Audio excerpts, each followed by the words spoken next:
Please permission and start. Mr. Tenzin, shall we start?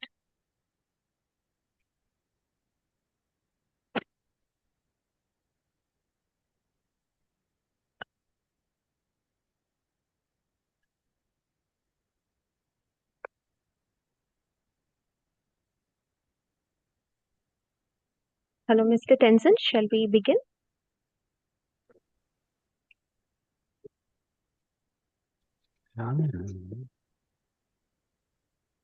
I think we are all set, Mr. Tenzin. Shall we begin? Yes, let's start. Okay, yeah, all right. A sense of place, as the writer Rebecca Solnit suggests, is the sixth sense, an internal compass and map made by memory and spatial perception together. A very good morning to everyone gathered here today for the inauguration of the National Conference, conducted by the Department of English, Kristu Jayanti College, Bangalore, on behalf of the entire organizing committee and team and department. I extend a hearty welcome to you all. A note of prayer is important as it gives us renewed hope and strength to carry forward our duties and face our challenges. To begin the day and the conference, on an auspicious note, I now request the college choir to lead us in the invocation song.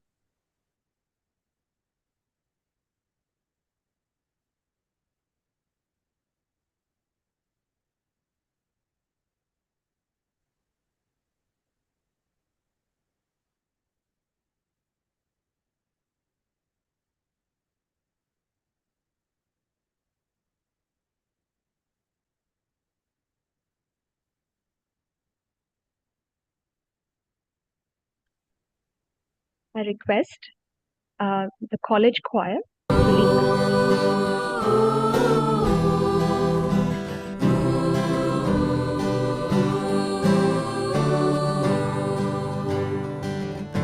What can I give? What can I bring that would be pleasing to my King? I give my heart, not just a part. I'm lifting up my everything, but it's all I have to offer, and it's all I have to give. Two hands and one heart, one life to offer you. Two hands and one heart, that's what I give to you. Use me today, I know you can. Lord, I surrender to your plan. You made this heart, you made these hands. Take me and use me as I am, but it's all I have to offer, and it's all I have to give. Two hands and one heart, one life to offer you. Two hands and one heart, that's what I give to you. Two hands and one heart, one life to offer you. Two hands and one heart, that's what I give to you. That's what I give to you.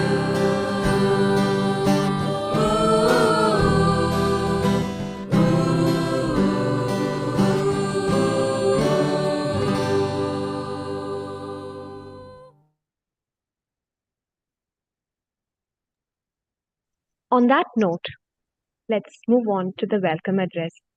A warm welcome is the key that unlocks the door of hospitality inviting us to embrace new beginnings, forge lasting connections, and create cherished memories together.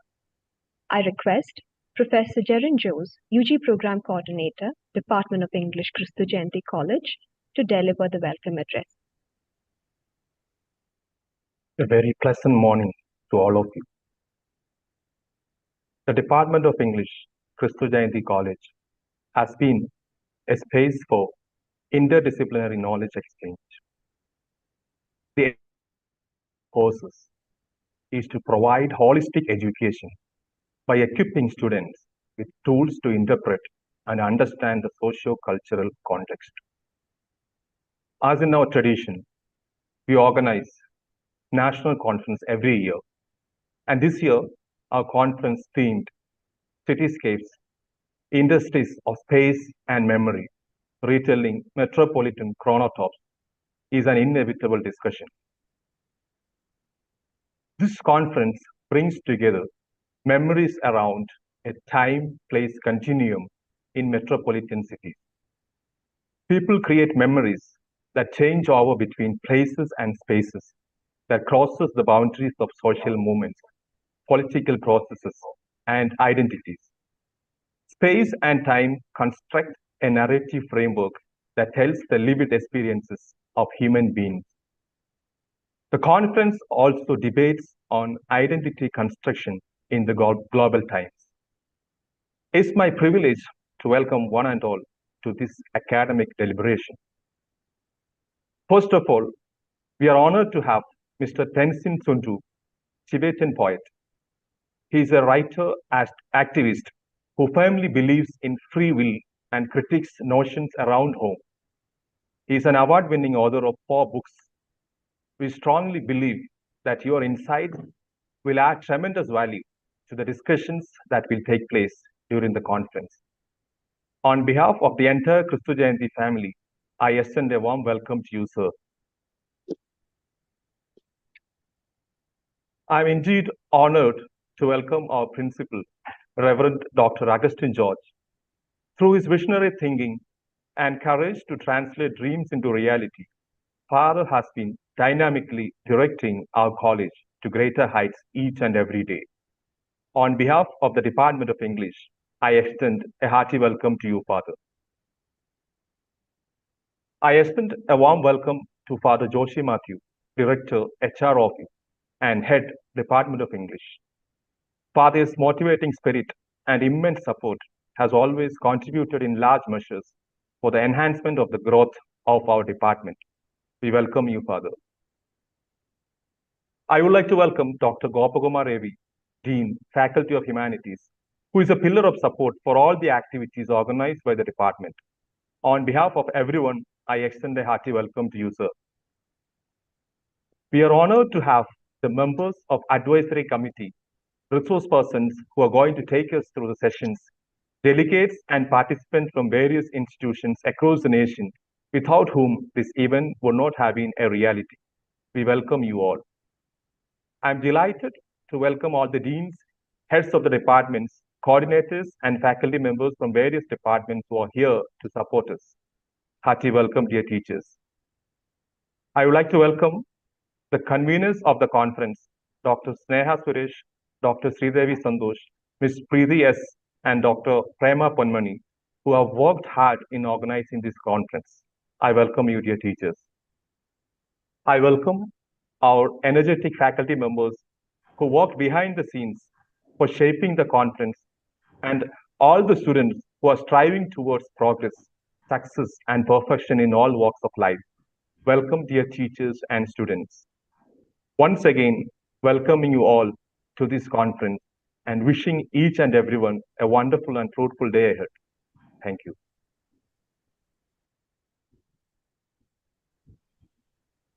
Extending a very cordial welcome to you too, sir. The vision and aim of the Department of English has always been to foster an academic community of excellence while exploring new horizons of research and interdisciplinary studies.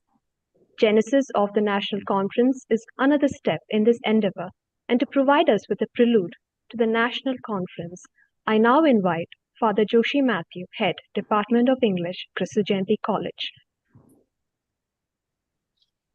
Most respected Chief Guest of the Day, Mr. Tenzin Sandeep. Most respected President of the session, Father Dr. Augustine George, our Principal. Dr. Gopakumar Ravi, our Dean. Coordinators of the department, Dr. Leola Thomas and Professor Jerin Jose. Respected resource persons, advisory committee members, delegates, faculty members, participants, and my dear students.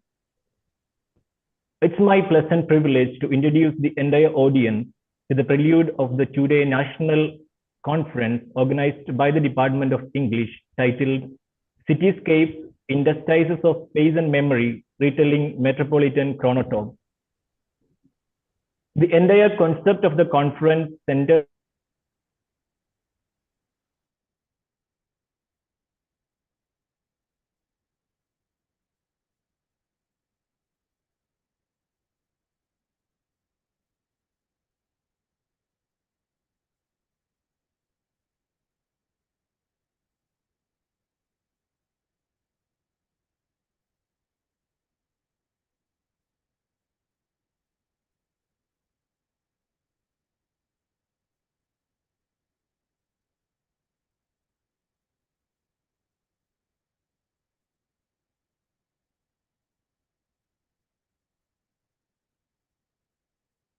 I'm sorry, we are just having a bit of technical difficulty. Just give us a minute.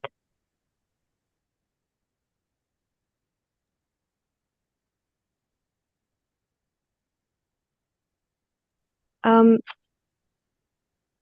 due to some technical difficulty, we'll carry on with the next part of the inauguration. As we commence the national conference proceedings, I now extend a warm welcome and invite our dear Father Principal, Reverend Dr. Augustine George, whose visionary leadership has been instrumental in shaping the foundation of our institution, to deliver the presidential address. Over to you, Father. Most distinguished, the poet and writer, and a refugee activist, the Tenzin, the chief guest of the day, Father Joshi Matthews, Director, Human Resource Development of Kristu Jayanti College and the Head of the English Department, Dr. Gopakumar, Dean, Faculty of Humanities, coordinators and faculty members of the English Department, scholars and academicians from the various institutions and the academics, the participants and the my dear students. Congratulations to the department for organizing such a conference with a different theme, inviting the participants not only from the Karnataka, from many states and from abroad as well.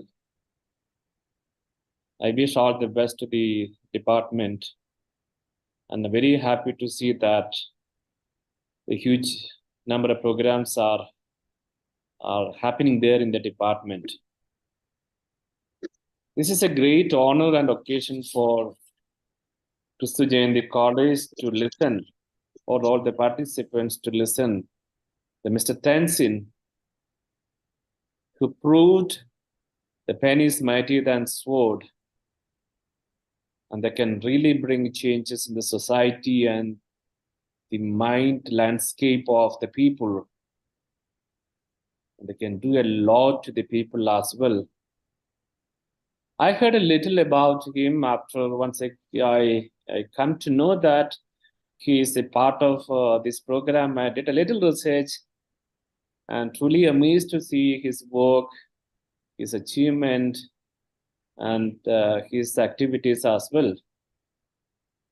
Great to know about you, sir, and I wish all the best to your work. Continue the same thing, that people like you can bring a lot of changes in the society, and that is the need at the time as well. Kristu Jayanti College carries the tradition and legacy of CMI congregation started by the Saint Kuriakos Elias Chavara, who was a social he transformed the society, not only through the work, but even I say with the pen as well. He pioneered many things for the cause of the people. He really did contribute to the literacy of our country through his action and through his words. We indebted a lot, Kristu Jayanti College indebted a lot to the pioneering and transformative work of Saint Kuriakos Elias Chavara, the founding father of Kristu Jayanti College. I'm just happy to see that how the college is evolving to the higher education of the prominence, wherein I see the contribution of the department and the faculty members, wherein I highly acknowledge the great work done by the English department for the past few years. We are evolved as a strong department in Kristu Jayanti College, wherein faculty members and students are doing a wonderful job engaging with the programs of not only related to the academics, but the research and community engagement, the bringing the people of national and international repute.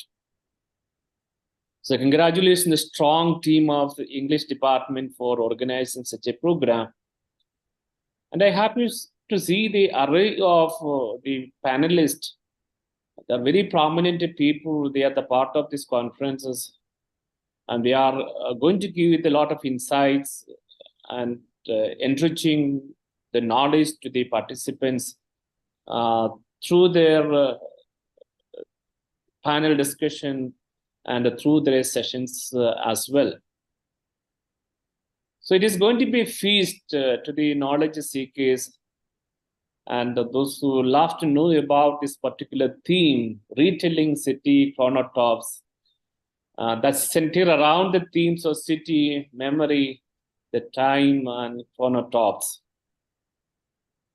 Definitely, it explores the intricacies in the urban environment. It may recall the collective and the individual memories. It may highlight the temporal experiences or talks about the ways in which these elements intersect and influence each other. Definitely, any conference is going to have an academic enrichment, the aspects. So the conference on the cityscapes can serve as a platform for the academic enrichment by bringing together the scholars, the researchers, experts from the diverse disciplines such as urban planning, architecture, geography, sociology, and history. So through the exchange of ideas and research findings, we all can deepen our understanding of the urban environment and the various factors that influences the development and the dynamics of the cities. Today I got one paper. I think there is, along with that one, there is an exhibition of the Paul Fernandez artwork that speaks about the Bengaluru city, a curated exhibition of the illustration by the iconic Paul Fernandez, which captures the nostalgia and memories of our beloved city. I think there's something great along with the conferences. They have an exhibition bringing the very well-known the artist, the Paul Fernandez. I think I invite all of you to come and see that exhibition as well. All the participants appreciated the thoughtfulness.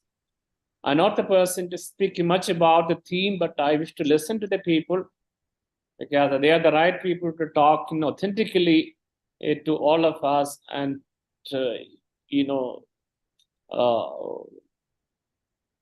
have the more curiosity, okay, I think, on the subject as well.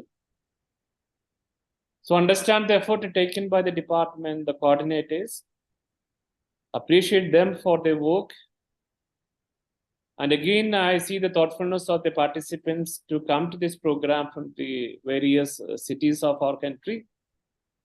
And the students, you are going to learn, you are going to interact with all these people. I wish all the best to all of them. Before I conclude, on behalf of the Kristu Jayanti College, I place on record our gratitude to Mr. Tenzin for gracing this occasion. And definitely you have a story. We wish to listen to your stories. So thank you all. I wish all the best.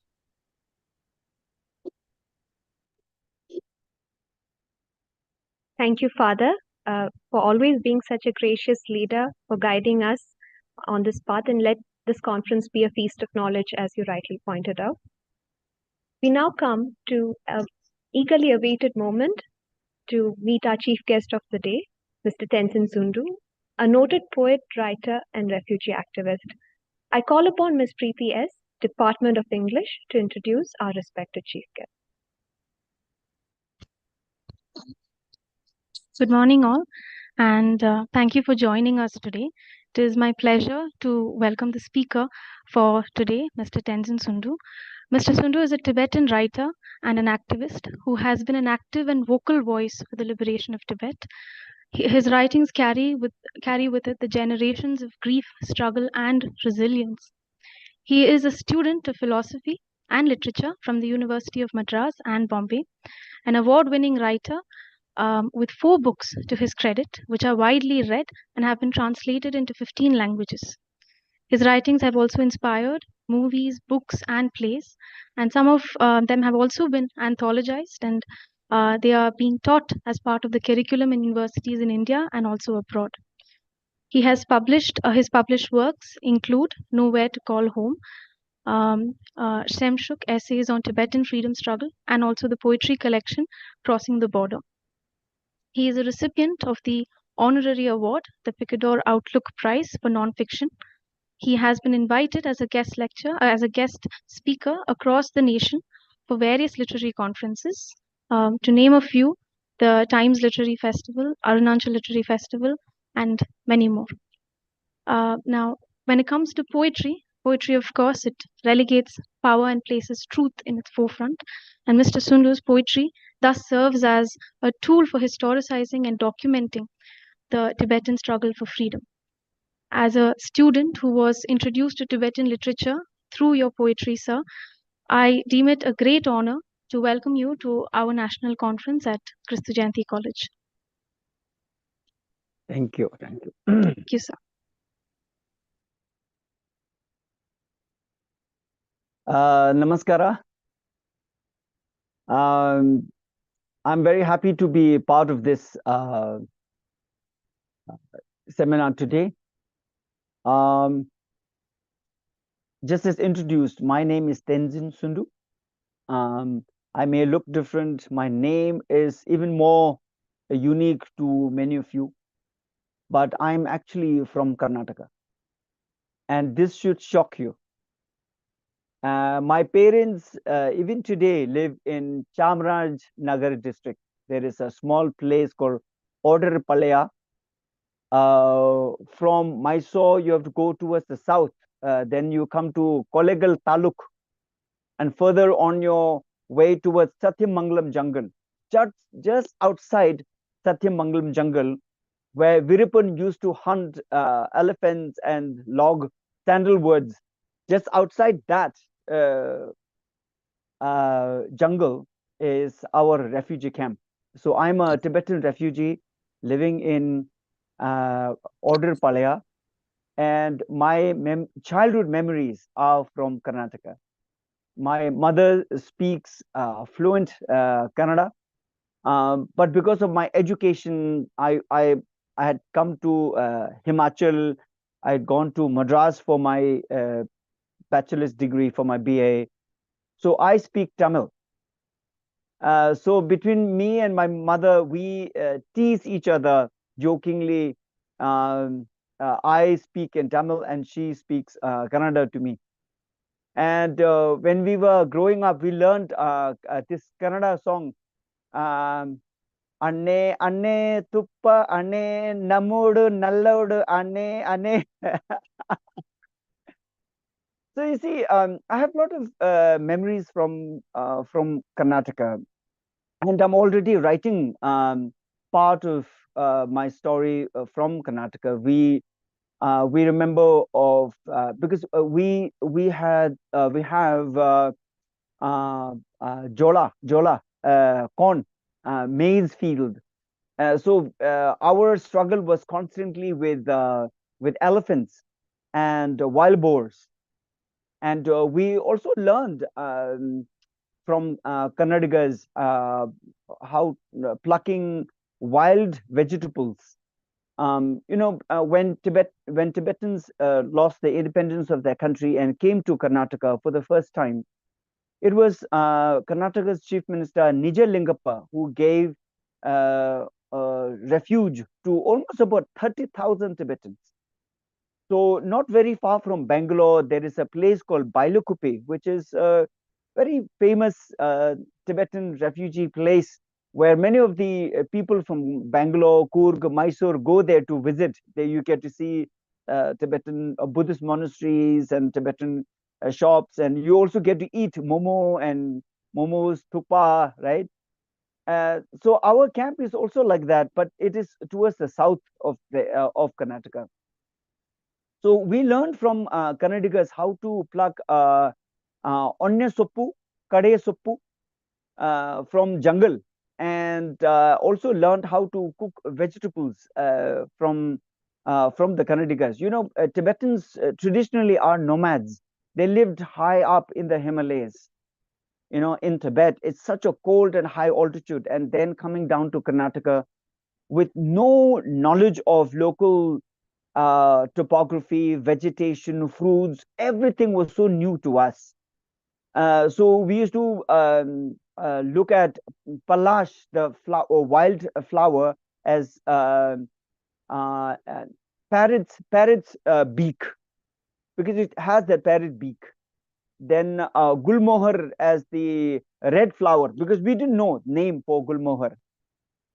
So our memory really goes back from there to there, and also learned how to eat ragi mudde.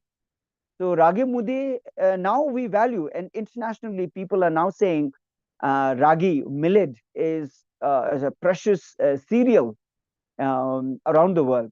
So I have that kind of memory, and I'm writing. But then my writing started from Bombay. I went to Bombay University to do my MA, and I started to write from there. So while being in Bombay, I was writing poetry, stories, and my memory memories go back to Karnataka or Himachal. So I have memories of apples in Kulu Valley. So it's such an interesting place where you draw your memories and how you reconstruct that in city. So my memories are from Himachal, Kulu Valley, and Karnataka. But I was writing in Bombay, and it was Bombay where I learned writing poetry, stories. I met a number of other poets, writers. I started from there. So it is the city where I learned the craftsmanship of writing. It's the city where the collection of the memory happened. It was the city where the writing happened. Now we all know and we see this, that India is such a cosmopolitan country, and there are people of so many languages and cultures, ethnicity, tribes, identities, conflicting identities, politics, and yet ours is a country which has that kind of a harmony also. So in that kind of idealism I live. but also this, that I'm also a refugee. I'm not a citizen of the country. Although I'm born in India, I'm not a citizen. I'm a refugee. And when I say I'm refugee, I'm saying that there are, including His Holiness the Dalai Lama, we run exile government from here in Dharamshala, and we dream of returning to our own country one day, that is Tibet, once we win independence of Tibet from China. But you see, but then India, in all the cities, whether it's Bangalore or Bombay or Madras, Hyderabad, Delhi, whatever the cities, such a cosmopolitan city. And when I go to cities, I see that no one has a nation. Everybody is an immigrant. Tamilians now living in Chembur in Bombay, or Malayalis living in Borivali in Bombay. So you see, there's no one identity. Everybody is crafting their own individual identity, and many of them are mixed. So there are mixed marriages of Punjabis and Kerala, Rajasthani and Manipuri, Ladakhi and Delhiite. So you see, such new identities are coming about, and I'm telling you, even from now on, the future of Indian literature is going to come from this mixed identities, where there is a harmony, but constantly people are writing and asserting their own identity, which is not Punjabi identity or what is called Madrasi identity, or identity, but no fixed identity, but individual identity. What do they make of living in Chhattisgarh as a young idealist from Delhi, and going there to see what they could do in the jungles of Chhattisgarh? So you see, there are so many new identities, and this is an exciting moment for literature and also for research. Now, in all this, what I'm also seeing is what is happening to our language. Like me, I'm I'm sure it's like this in all the big cities. People are not placed in one single language. We are placed in so many languages. You see, although Tibetan is my mother tongue, I read and write in English. Tibetan is my language of comfort, and I have this grades. Hindi is my language of survival. Wherever I go around in India, I need Hindi to survive. So जिस तरीके से मैं अभी बात रख रहा हूँ यहाँ अंग्रेजी में, लेकिन उतनी आसानी से मैं हिंदी भी बोल सकता हूँ, लेकिन मेरा हिंदी जो है वो it's ungendered. My Hindi comes from Bombay, so the Hindi where there's no gender, सब लोग करता है, वो करती है, करती कोई नहीं है, सब कुछ करता है. So one should also go into the historicity of how the Hindi in Bombay has become ungendered, and why is it allowed even? और लखनऊ में अगर ऐसा हिंदी बोलेंगे तो मार पड़ेंगे. So you see, it's such an interesting place where we live in today in India, and I'm also seeing this in the south, in all the 4 South Indian states. There is resistance against Hindi, and I absolutely understand that. I understand this, but we should also see how we have allowed ourselves to be colonized by English. Whether you speak Kannada or Tamil or Telugu or Malayalam, almost about 15% of the vocabulary is English.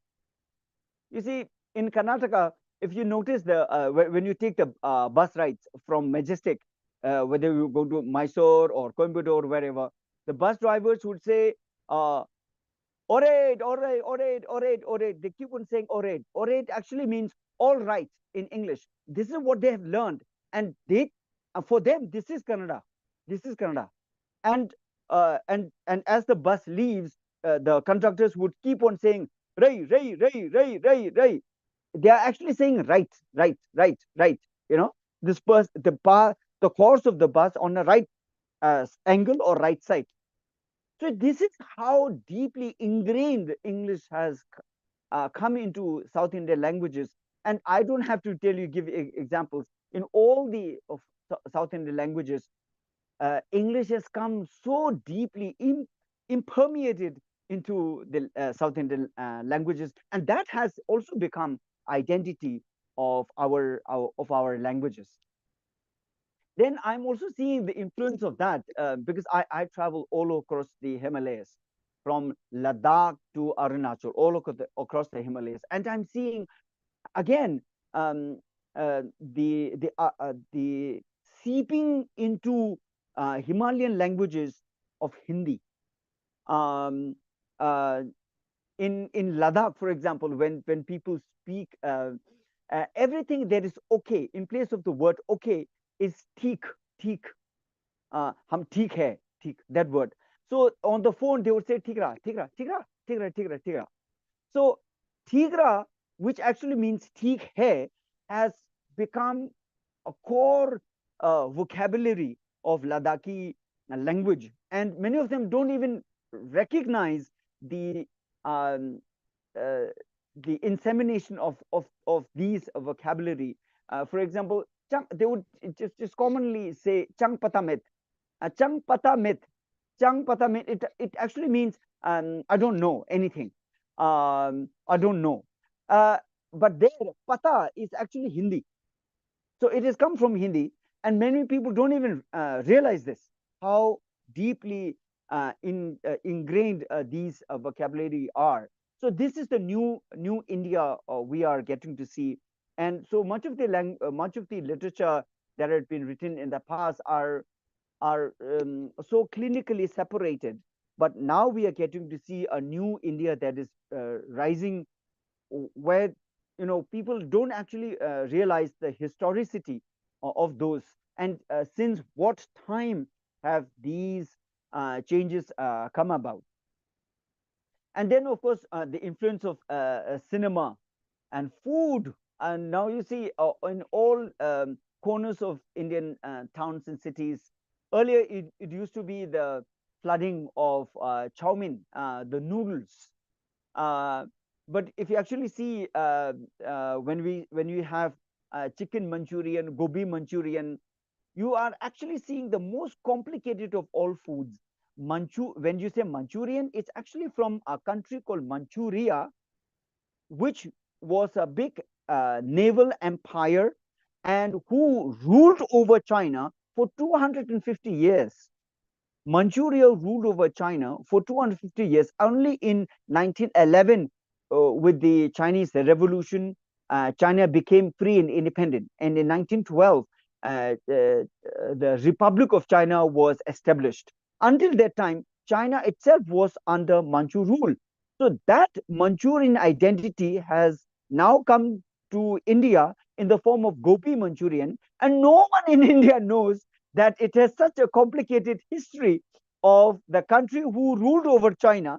And Manchuria ke auqat dekho, and look at the identity, look at the how low Manchuria has come to, that it is just anonymous in India. And in India, another food that is now spreading around the country is momos. And momos are a Tibetan contribution. So you have to be grateful to us. From us, momos spread all over India. Now it is, if you go to Gujarat, you will see that Gujaratis are such great experimenters of food. Now you will see 200 types of dosas and 112 types of momos in Baroda and Ahmedabad. So you see what the Gujaratis have done to Tibetan and Chinese food and South Indian food. So there are these experimenters. So this is such an exciting moment in India today, that such a great experiment and exploration. But the duty of the researchers and the writers is to constantly go into the historicity of these food, cinema, clothing, languages, and write about this, and historicize them, and bring them into the fold of the many discourses. One last point I wanted to make, and before we open up for discussion, is I want to speak about refugees, because I think it is an important point. In India, legally, no one is a refugee legally, because India doesn't practice or has not signed the International Refugee treaties, which is the Refugee Convention of 1951 and then 1967 Refugee Protocol, two international treaties. India didn't sign, and so therefore no one is legally a refugee. So I'm calling myself refugee, but only sentimentally. Emotionally, I'm a refugee, but legally, I'm still a foreigner. I'm not in that way, legally a refugee. But India is also one country, although India has not signed those documents, India has hosted so many refugees from so many different parts of the world, in the form of foreigners temporarily living in India. And so in that way, including His Holiness the Dalai Lama, and about 80,000 Tibetans are living in India as temporarily living in India as foreigners. And then there are refugees from Sri Lanka, Bangladesh, Bhutan, Nepal, many of the South Asian languages, also from Afghanistan and Iran. So these refugees are living in India, and they usually live in India for a period of 1 year, and it is then extended. In the case of Tibetans also is the same. But more than just the numbers and the existence of refugees, I think it is also the mind of the refugee. The refugees constantly think that I'm here temporarily. But what I also get to see in cities, in the big metropolitan cities, how everybody has become a refugee. Everybody is in search of a house. Everybody in search of an identity. Everybody is struggling for food and money, and everybody is wanting to go home. You see, I see everybody has kind of become a refugee. Although there is a difference that we are not citizens, and many people who have come from UP and Bihar to Bombay or in Delhi, they are citizens. They are citizens. They are citizenship rights. Yeah, these are there. But what I also get to see is romanticization. Between cities and villages.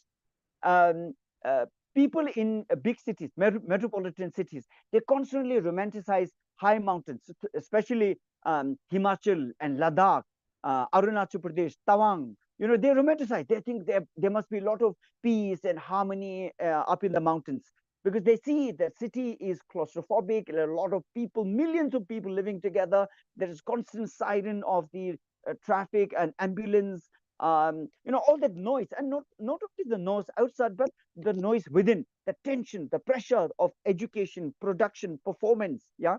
And then therefore there's a romance. But people in the mountains, they romanticize the city. They want to go to the city for the fashion and cinema and the spectacular effect, and what is called the hi-fi life. So there is a lot of romanticization between cities and the towns, and especially people in the Himalayas. But the romanticization is mutual. So those who live in metropolitan cities, don't think you are the only one who are deprived of something. People in the Himalayas, and also those living in the on the seaside, also they also romanticize cities. And lastly, coming down to one point, the idea of home. So whether you are citizen or refugee or migrants or temporarily living, essentially we all want a home. सबको घर चाहिए. And I've written a small piece about the idea of home in my new book called Nowhere to Call Home. It's written in Tibetan Nang. Nang actually means home in Tibetan. So the idea of it is written here. So I want to read one passage from here, and then of course we can open up for discussion. So in this I am saying, Nang in Tibetan, Nang is home in Tibetan. It also means inside, inward, within, and the philosophical in. And now listen to this. I'm redefining the idea of home. And this is my style, my idea. Home is not a house, but the purpose that takes us places, and sometimes away from our own home. Reasons to live can make strangers a family and no country foreign.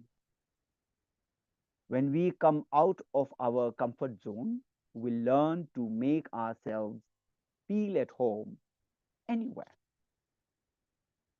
Stuck at home with old habits and malice, a house can sometimes turn into a prison. Once, a prince from the land of the Ganges left his family and kingdom in search of higher truth and never returned. He found a key to happiness, which, even to this day, is practiced as the path to freedom. To many, this is home. Thank you. Namaskara.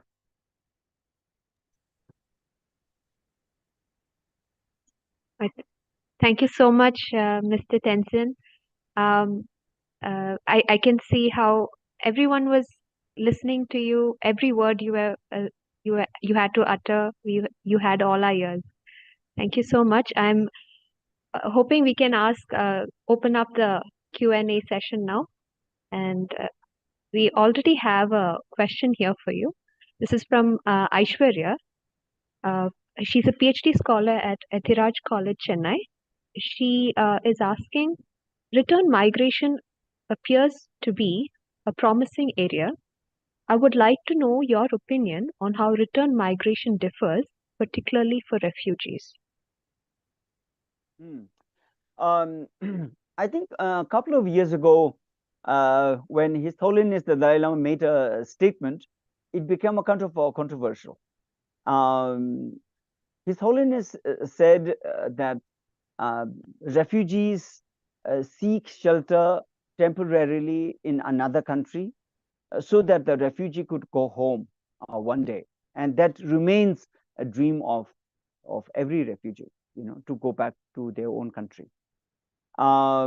It became controversial because many of the refugees now in Europe, they don't want to go back to their country. Libya, Lebanon, Syria. Of course, these countries are in stress. There are terrorism, there are violence going on in these countries. So return migration. For me, when I talk about return migration, I have to be very clear of return migration separate from refugees. You see, these are two separate things. When we talk about refugees, these are the people who had to leave their country because there was an imminent danger on their life. Migrants, however, they have a choice to leave their country and go to another country for a better opportunity, which may be economic opportunity, which may be job opportunities, or maybe it is for love marriage. We don't know, but many reasons. Yeah. So therefore, we have to clearly demarcate between the phenomena of refugees and migrants. Migrants out of choice, refugees to save their life, to protect their family, and to basically to survive. So therefore, a majority of the Tibetan refugees living in India, we are still foreigners. We have not taken citizenship of India, although we are applicable, because I'm born in India, I'm applicable for Indian citizenship, but I've not taken, and like many others, we have not taken because we dream of going back to our own country. But your question is not about refugees. It was about return migrants. So of course, I see that there are many Indians who had gone to California, Chicago, and also to New York for better economic opportunities, education opportunities. And when they come to a certain level where they feel that they have learned or had enough experience, they want to come back to India. They see that whether they live in New York or in Bombay or in Delhi or in Nagpur, they see that there is an opportunity. If you have the thing, you can make your life wherever you go. So just as I was saying, if you have a purpose, importance here is purpose. If you have a purpose, you can go wherever you want and you can make a home out of that place. You can go back to your own village and with that purpose, you can make your village your home. Or at the same time, you can leave your family and your village, go to a city with that purpose. You can make a home in the new city, which may be Imphal, which may be Kanpur, or maybe Srinagar. We don't know, but you have to be driven by a purpose. So for young people here who are in the audience today, it is important to find that purpose.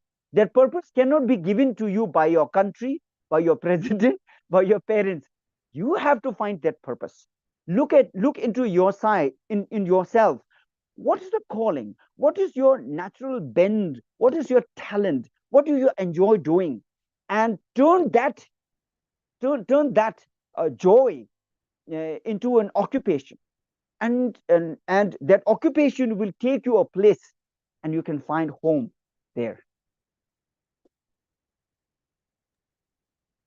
Yes. Thank you, Mr. Tenzin. I think we have a very varied set of students from all across our country and abroad. So I'm sure you've touched a chord in all of them by what you just shared. We have one more question coming in from Ms. Rajalakshmi. So this is the question. Could you talk about the exclusionary politics behind the idea of home? How ethical is it to create or even feel at home? Would a constant deferral of home be an ethical alternative to this? Yeah, so when you call a place home, there is definitely the exclusionary effect in this, because you're choosing one place, and which also means that you're not choosing others. But you must also know this is a temporary choice. You cannot be at home at one place entire life. And it does happen to many people. It does happen. But most people, even the choice of the home which you inherit from your parents, no longer remains home to you. Now you have new idea. Now तुम्हारा दिमाग फिर गया है. Suddenly you have a new imagination. You have new desire, and that unsuppressible desire, makes you travel, makes you explore. So that what was exclusionary earlier is now no more. And sometimes you have no home. You keep on going, and you keep on traveling, and that has happened with me. The disease that struck me is that I don't have to have a place to call home. I have learned how to make myself homely wherever I go. So I carry my home with me. So that is also a different kind of exclusion. Yeah. So your exclusion is yourself. You are yourself the home. So wherever you go, you are homely. Thank you, Mr. Tenzin. I think the next one, there's just a comment, not a question, but it's from Dr. Elma John. She just wanted to thank you for your talk. She says Dr. Sundu's talk was very interesting. I'm glad to say that I visited the Tibetan monastery in Bailakup. Bailakupe? Yes. Thank you, Mr. Tenzin. I think because of lack of time, we'll move on to the end of the session. Okay. But thank you. Really thoroughly enjoyed, but Yes. kindly we would like to thank you all. I call upon Dr. Sridevi Santosh, Assistant Professor, Department of English, to deliver the vote of thanks. In the Over to you, audience, there is Dr. Kaniz. So I want to Doctor. recognize her. She's here in the audience. Thank you. Thank you so much, Mr. Tenzin. It was really a pleasure to listen to you. You're such an unusual blend of an activist and a writer, and you articulate the collective consciousness of the Tibetan people in exile. In Mr. Sundu's writings around home, home becomes a floating signifier with each literary piece penned down with the angst of exile. I join Father and all teachers in the Department of English in thanking the writer-activist Tenzin Sundu, who graciously responded to all our suggestions and agreed to speak to us despite his busy schedule. It was truly an honor to have you speak to us, sir. At this point in time, I thank Father Dr. Augustine George for his good counsel. His presidential address made it clear that if the academia must thrive, it must be with perceptive thinking and rigorous research. Father Joshi Matthew steers our sense of direction with his timely interventions. We are forever indebted to him. I also acknowledge fathers and members of the management for their support. We work together as a community with Dr. Lila Thomas and Professor Jaron Joes. Their involvement add values to all our academic endeavors. We thank the advisory panel for their timely advice. This has helped us to revise ideas around the conference at different points in time. As significant as the timely interventions of the Dean of Humanities and Social Sciences, Dr. A.V. Gopakumar. I also acknowledge the technical team for their facilitation. Thank you all participants for being here this morning. We hope to continue the sessions with conversations around city, time, and space. Thank you, ma'am, and thank you all. We will come to the end of the session with our college anthem being played next.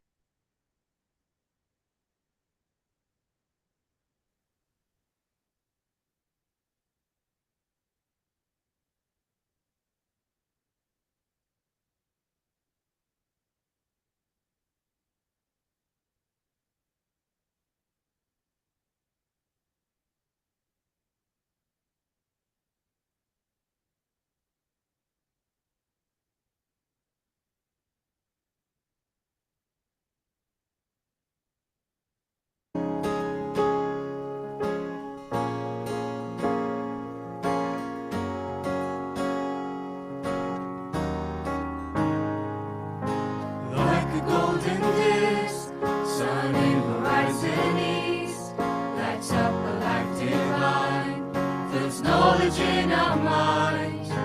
Laurels and the book make us sublime. With the mighty Lord, we soar high on the bedrock of faith. Integrity of force, human dignity true, excellence we strive. Kristu Jayanti, light and prosperity. Kristu Jayanti, light and prosperity. Praise and joy and peace sprawl our hearts and minds. On we march our goals as a beacon for the world, with a passion for our growth and a love for humankind. United and strong in excellence, on the bedrock of faith. Integrity of force, human dignity true, excellence we strive. Kristu Jayanti, light and prosperity. Kristu Jayanti, light and prosperity.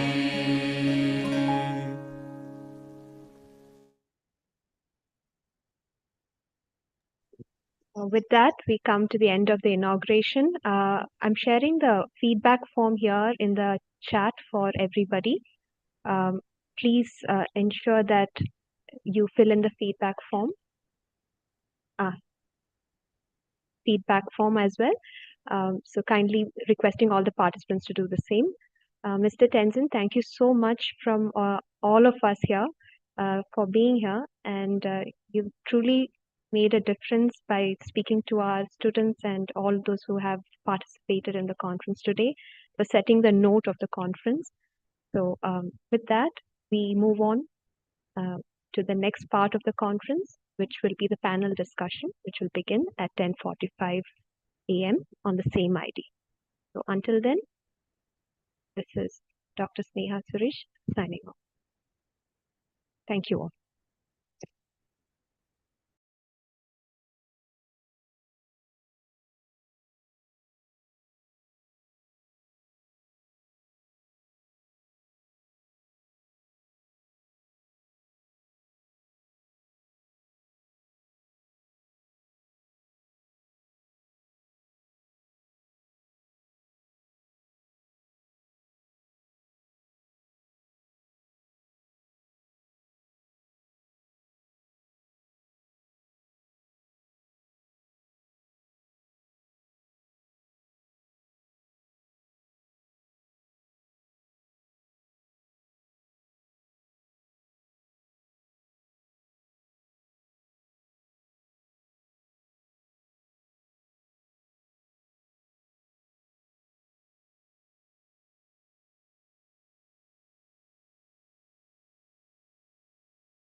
Hello,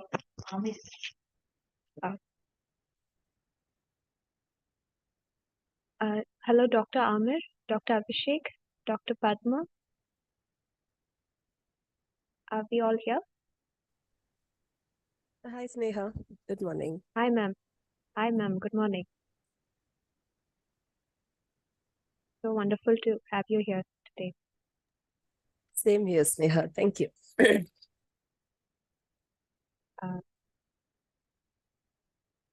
Dr. Abhishek? Hello, hi. Am I audible? Can you hear me? Yes, you're audible. Terrific, thank Can you. you hear? All right. Yeah, I can hear you. We'll start in a minute. Sure.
Hello, Amir sir.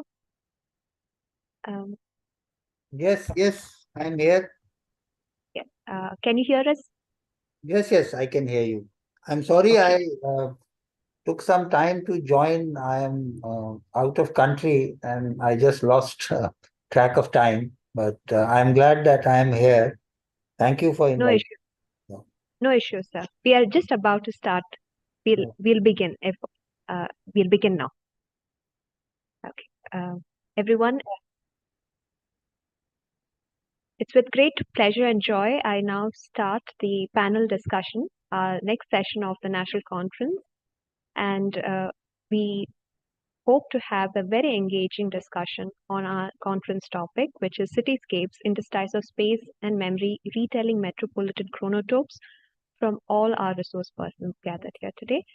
And to throw more light on our eminent resource persons who will be in the panel discussion, I call upon Dr. Irona Baduri to introduce us to all our panelists. I take this opportunity to welcome our esteemed resource persons. To begin with, Dr. Abhishek Padul is an associate professor of English at the Indian Institute of Technology, Madras, and an associate fellow of the UK Higher Education Academy. His research interests primarily includes memory studies. He is the founding chairperson of the Indian Network for Memory Studies. He has authored a number of books, mainly postmodern literatures on culture and the literary matter, metaphor, and memory. His short fiction has appeared in a number of journals and magazines like the Bangalore Review, the Bombay Review, Kitab, and Magazine, and Bodies. We welcome you, sir. Our second panelist is Dr. Amit Bashir Bajaj. He is an Associate Dean at the School of Environment and Sustainability, School of Systems and Infrastructure, and also the Regional Research Lead for various projects at the Indian Institute of Human Settlements. His research papers have appeared in a number of national and international journals. His current research interests are low-carbon societies, climate change adaptation and mitigation, with special focus on urban climate change, linkages, and climate, energy, and environment policy. We welcome you, sir. Our next panelist is Dr. Padma Mukherjee. Dr. Padma Mukherjee is currently Associate Professor in the Department of English, Telangana College, Chennai, India. Her PhD received from the University of Madras was in Indian fiction in English and the Bhashas in the 1980s and was published by Indian Blacksmith fiction as Window. Her articles of areas such as Indian literatures, literature and science, and Bhakti studies have appeared in a number of national and international journals. She has also translated S. Ramakrishna's Tamil play Aravind into English and co-edited a collection of translations titled 4 Tamil Plays and an anthology of essays and interfaith dialogue titled My Faith and Others. In 2018, she underwent training in peace building and conflict transformation from the Bengaluru Peace Building Institute as a fellow of the United Board for Christian Higher Education in Asia.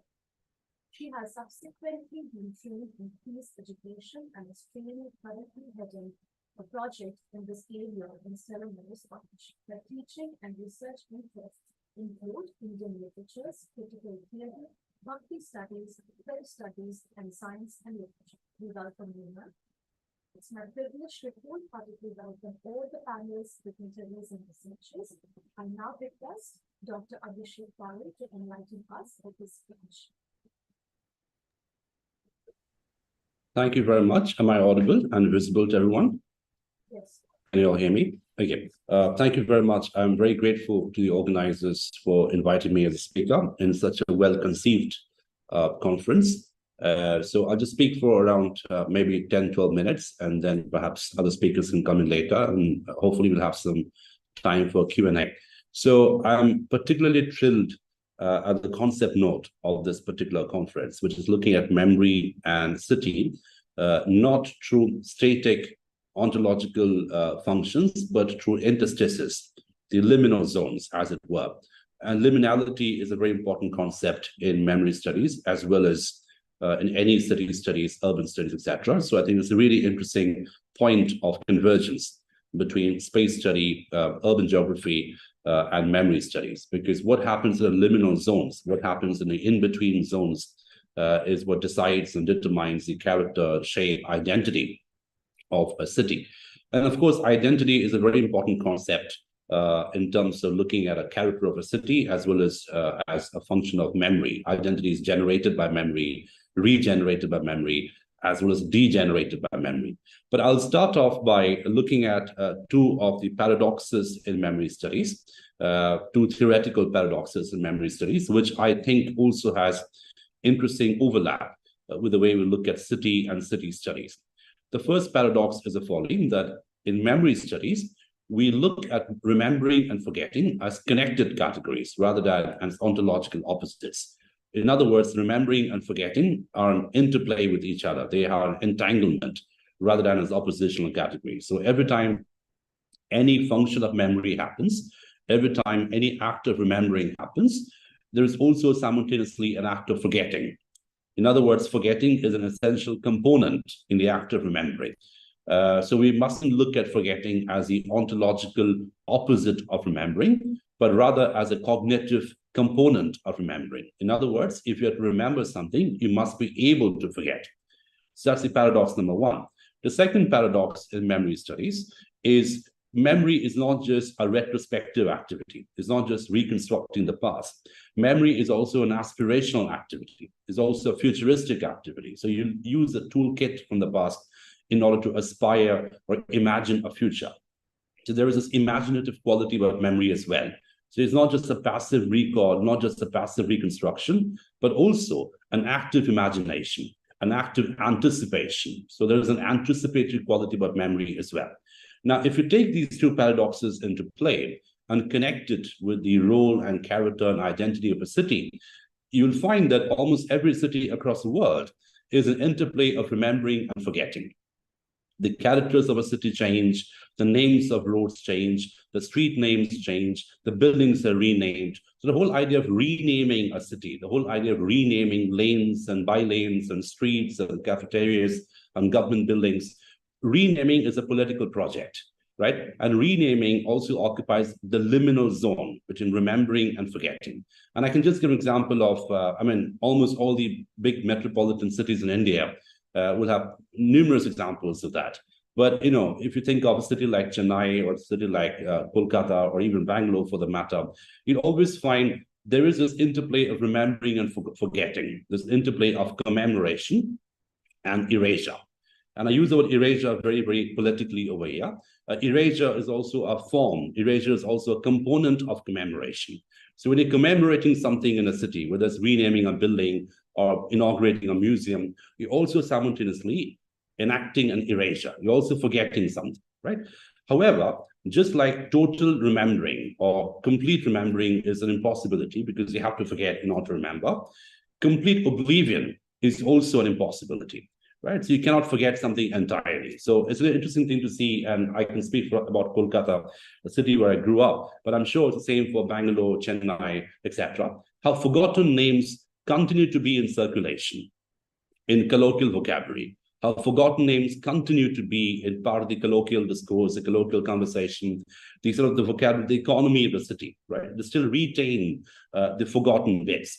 And this is where I think the element of spectrality comes in, which I think is a very important component when looking at city studies, apropos of memory studies. Spectrality, the spectral quality of a city, the hauntological quality of a city. I mean, Derrida uses the word hauntology, for example, in Spectres of Marx. But I think that the theoretical component of hauntology, the haunted ontology, can be brought in a very interesting way to look at a city. That which is not completely gone, that which is not completely forgotten, that which lingers as a residual phantom limb, so to speak, right? So that was amputated, forgotten, but not quite.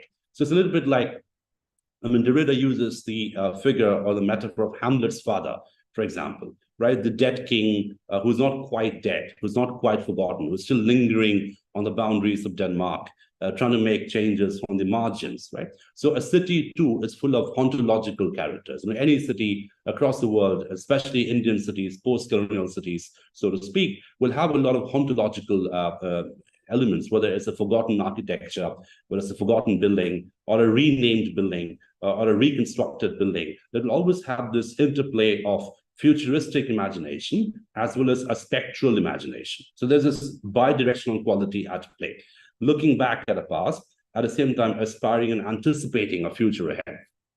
So I think city studies and memory studies have a very interesting and organic convergence, so to speak, because the most fundamental theoretical components of memory studies lend themselves very organically and in a very interdisciplinary way in a study of cities, the naming of a city, the renaming of a city, the politics of forgetting, the politics of oblivion.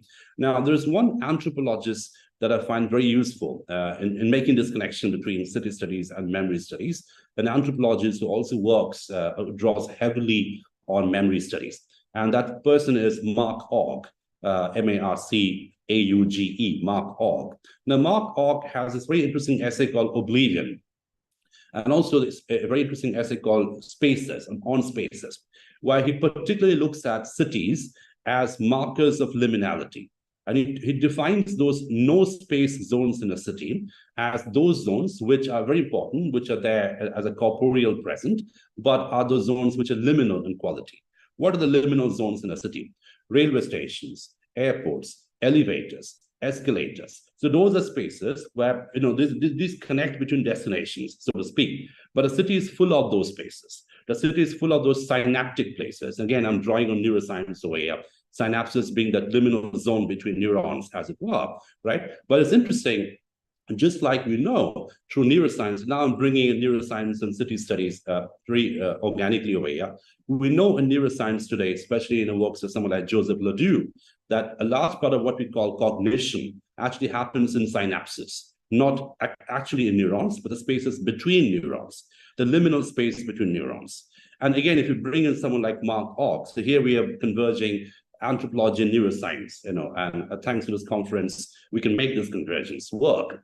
If you look at a city, a large part of functionality or metropolitan functionality take place in the liminal zones, in the escalators and elevators and the railway stations and the airports and the waiting lounges and the corridors of uncertainty, rather than spaces which have a static ontic situation, right? So rather than looking at a city as a static ontic vocabulary, we must look at a city as a liminal fluid vocabulary. And a large part of functionality, identity formation, reformation, and deformation take place in those synaptic zones, right?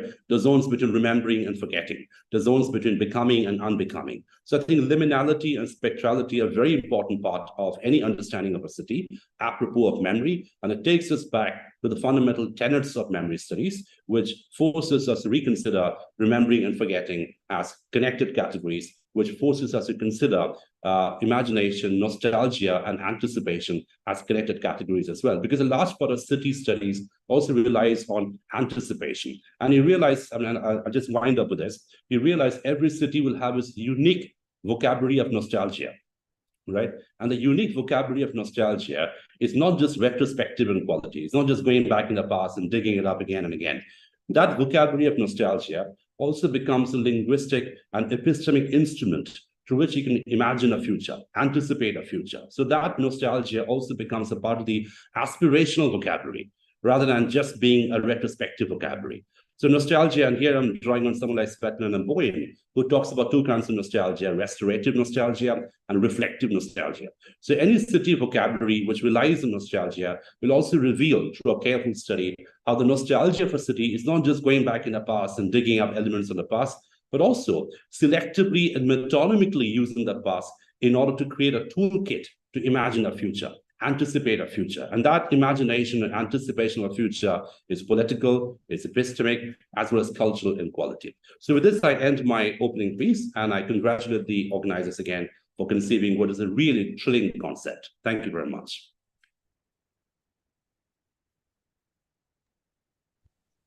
Thank you, Dr. Abhishek. In fact, you've been a very important part of how we constructed the panel. So we appreciate all the insights and guidance you've given us on this. Moving on, I call upon Dr. Padma McCarthy to share her opening session with us.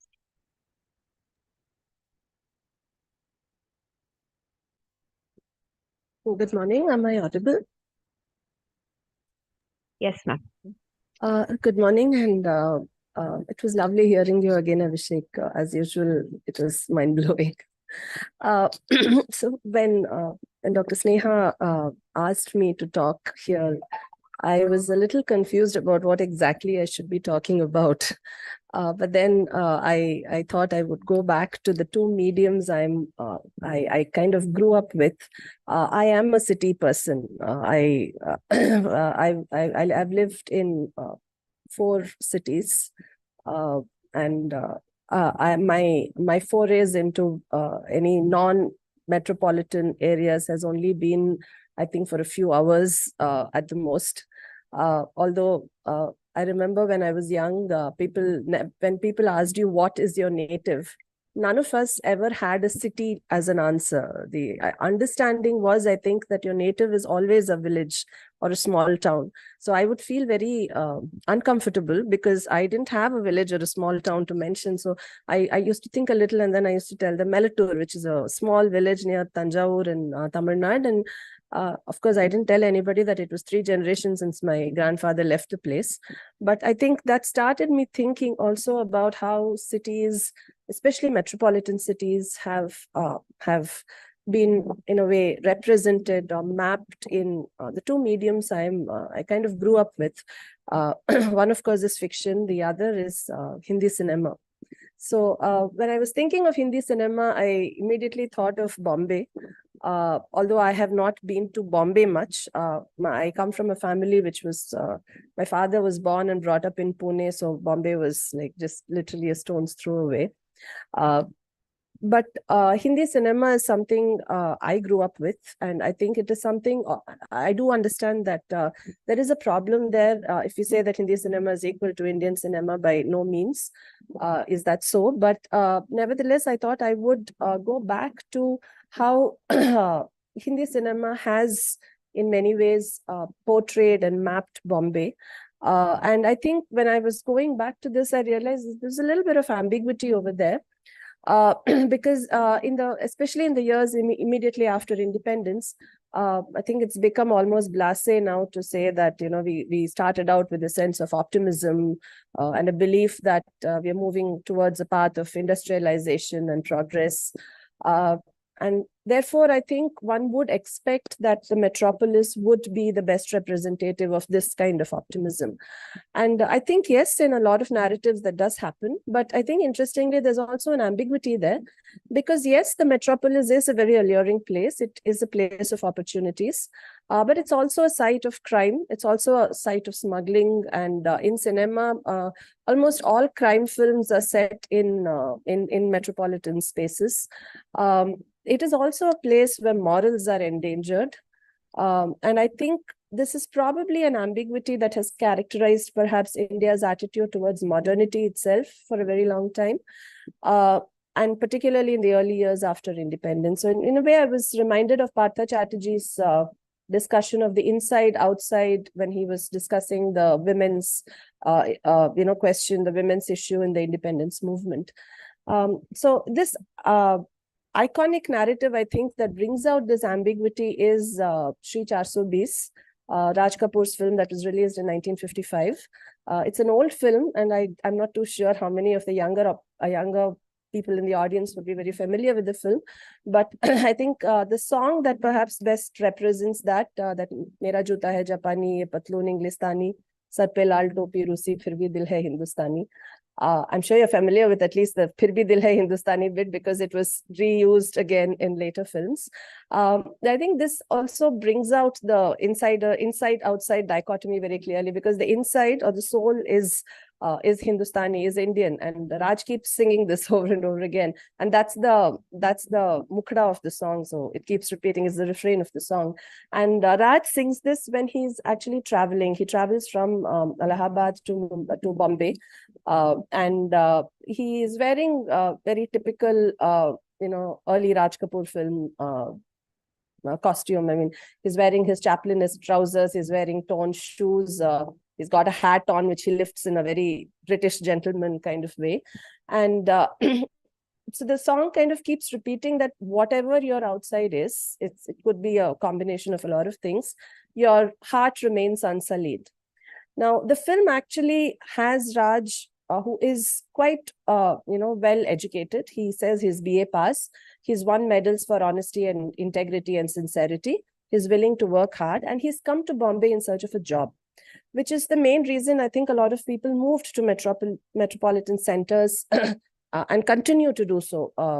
And this is what I think has also changed the contours of the metropolis, because I think even in Chennai, when I landed in Chennai almost, I think, 25 years ago, I live near Gopalapuram. Anna Nagar was the outskirts of Chennai. We would go on picnics to Anna Nagar. Now Anna Nagar has become the heart of Chennai. So the contours of the city keep changing, and it's almost like a palimpsest. There's one layer over another layer. But interestingly, what happens to Raj in 420 is that he lands in Bombay, and the first scene that he has there is not in any upper class elite area, but in clearly a very lower middle class area with a lot of homeless people around. And there is obviously a very chaplainesque routine involving people slipping over a banana peel. But then there is a beggar there who keeps telling Raj, ये बम्बई है मेरे भाई बम्बई, यहाँ दूसरों को गिरता देख सब हंसते हैं, but जब खुद गिरते हैं तो हंसना भूल जाते हैं. And then he keeps repeating this, ये बम्बई है मेरे भाई Bombay. And then he says, यहाँ लोगों के कान कुछ नहीं सुन सकते सिवाय रुपयों की झनकार के. They can only hear the sound of money. And he repeats again, he says, यहाँ बिल्डिंगें बनती है सीमेंट की और इंसानों के दिल पत्थर के. So this idea keeps repeating itself, and Raj is initially a little uncomfortable because he says, I'm hardworking, why wouldn't I get a job?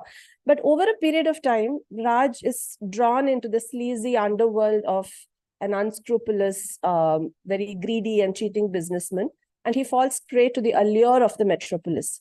Now, this allure, I think here, as in many other films, is also very gendered, because you have this allure in the figure of Nadira, who sings that other iconic song, Mud Mud Ke Na Dekh. In a way, she's telling him, don't turn back to the place where you came from. She's usually wearing Western clothes. She's smoking a cigarette in a long cigarette holder.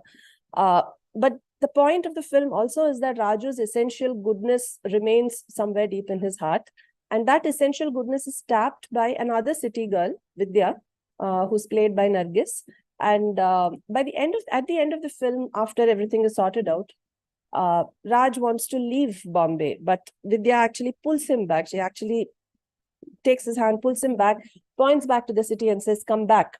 So it's all almost as if, it's not the city itself, that is the problem. It's possible to be a Vidya. It's possible to have a Vidya pull you back. But equally interesting is that it's a Bombay film, but it really doesn't have any shots of Bombay. It was shot largely indoors. There was not too many on-location shots, even though on-location shots were common in the 1950s. Unlike this, you have another iconic Bombay song in CID. I think this is something most people would recognize. "Ae dil hai mushkil jeena yahan, zara hatke, zara bachke, ye hai Bombay meri jaan." Now, this film was released a year after Shri 420, and here the song is sung. I mean, it's picturized on Johnny Walker, who is a petty criminal, and this is a combination of on-location and studio shots. So you have kind of a panoramic view of Bombay. And he seems to echo the same thing that the beggar in 420 seems to tell him. He says the song, one of the lines of the song goes, "Kahin building, kahin trame, kahin motor, kahin milta hai yahan sab kuch, ek milta nahi dil." But you also have the female singer who insists that, jo hai karta, wo hai bharta hai yahan ka ye chalan. So it's what you do that you get back. As you sow, so you reap, more or less. So, and she changes the mukhara. She says, "Ae dil hai aasa jeena yahan." So it's this ambiguity between what the metropolis is. It is a place of crime. It is a place of, it's a place where you have to be careful. But it is still a place that you need, because that's the place that represents the modern India in many ways. But as you move later, I think Bombay came to be represented by the film industry itself. And therefore, you have a lot of films that deal with Bollywood itself, right from Gurudat's Kaagaz Ke Phool down to even Om Shanti Om recently, and films like Fan, where you see the other side of Bollywood, not the side of Bollywood that shows it for its it was being sleazy sometimes, cutthroat at other times. I also recall Khwaja Ahmad Abbas, known more as a director and the script writer for many of Raj Kapoor's films himself, but also one of the earliest film journalists in India, and who was also a critically acclaimed short story writer. And almost all his short stories are set in Bombay and in the film industry in Bombay. So he very consciously and obviously comments on Bombay through the film industry. And I think I also recall that there's the other side of Bombay that also comes out in films like Nayagan and Kala, the slums of Dharavi, the slums of Juhu in Slumdog Millionaire.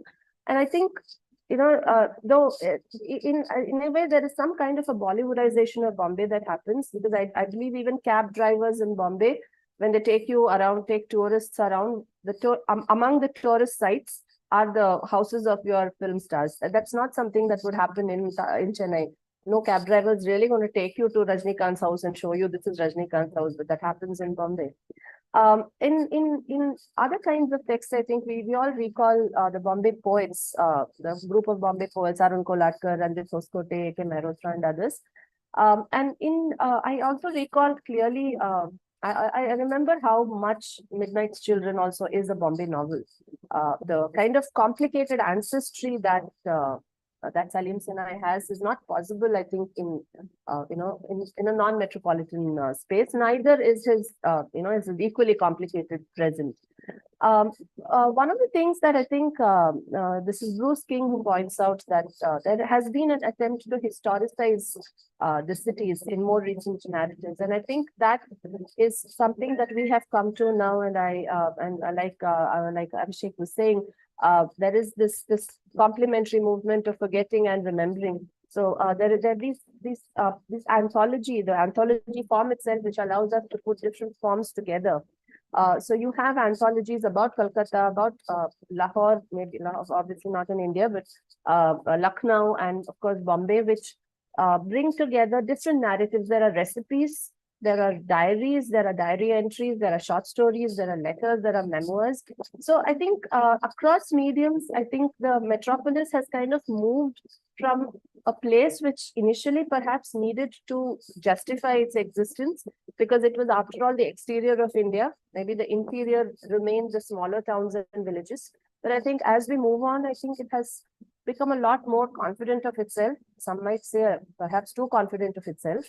But I think it continues to be scripted and re-scripted. So I think I go back to the image of the palimpsest, with lyrics from songs becoming titles of later films, lyrics from songs becoming titles of novels. So I think that is I think we can all think of a lot of other examples once we set our minds to it. And I'm sure I wish you all a very enjoyable time doing this. Thank you very much. Thank you, Padma ma'am. As always, it's very insightful and joyful to listen to what you give lectures on. And thank you for opening up another perspective on this conference's theme as well, bringing in fiction and film. I now ask Mr. Amir Bazaz to provide his opening to the session as well.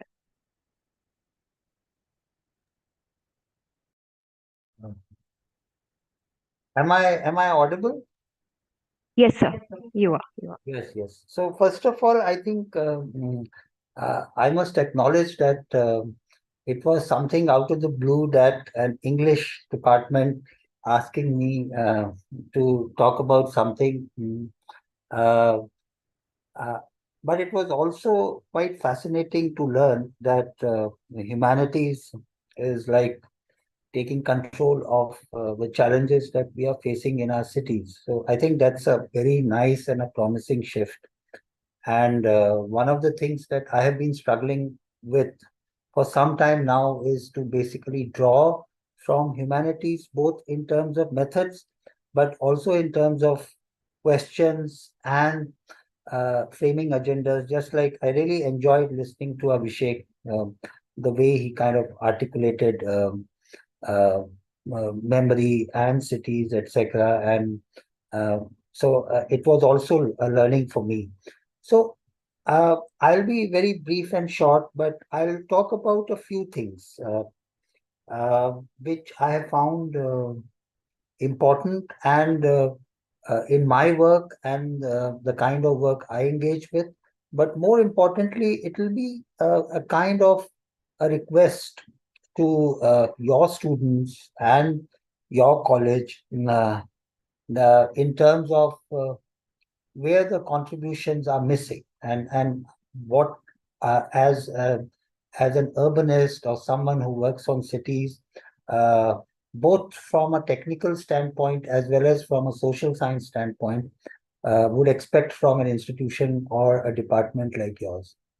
So just very briefly, talking about what I do and what the institution that I work for does, because we are in Bangalore, you are in Bangalore, and we should know what we do. Second is that second would be like, okay, where are we stuck? What's the narrative gap that we are witnessing at this moment? And third is that, okay, how do we move forward from here? Like what are the actionable things? Broadly talking about this. I work for an institution called Indian Institute for Human Settlements. It's in Bangalore. And for the last about 15 years, we have been working on cities, cities of all kinds, small, big, metropolitan cities in the global south, Africa. Right now, I am in Bangkok and we have some meeting here. So the entire global south. And I think the motivation was that, look, one of the characteristic of a city is that it's a system of systems. And there's this concept of auto-integrated framework that makes cities very interesting and equally complex.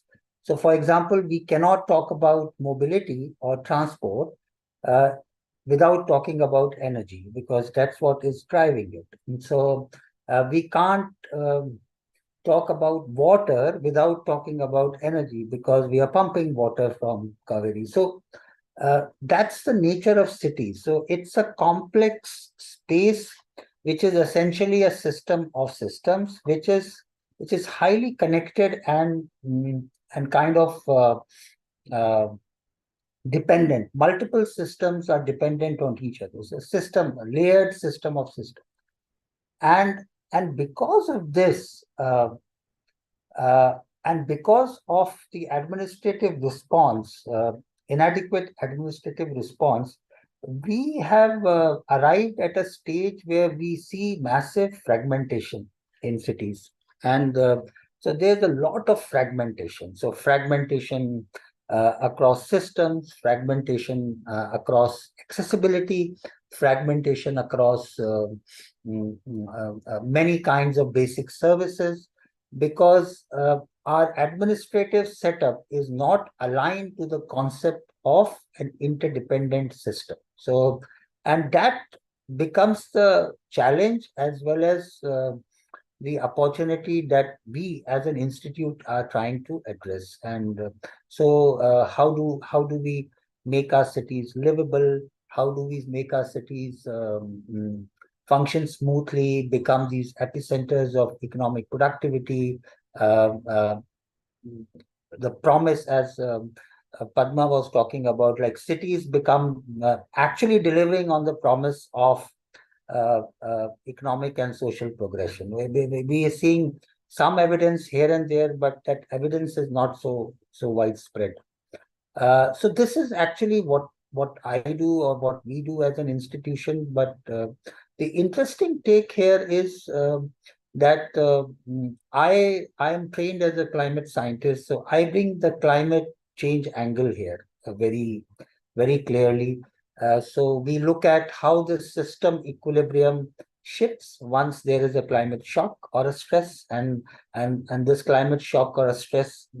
We are very familiar with Bangalore. I think I have heard from my home that it's been raining quite heavily in Bangalore over the last 2-3 months, 2-3 days.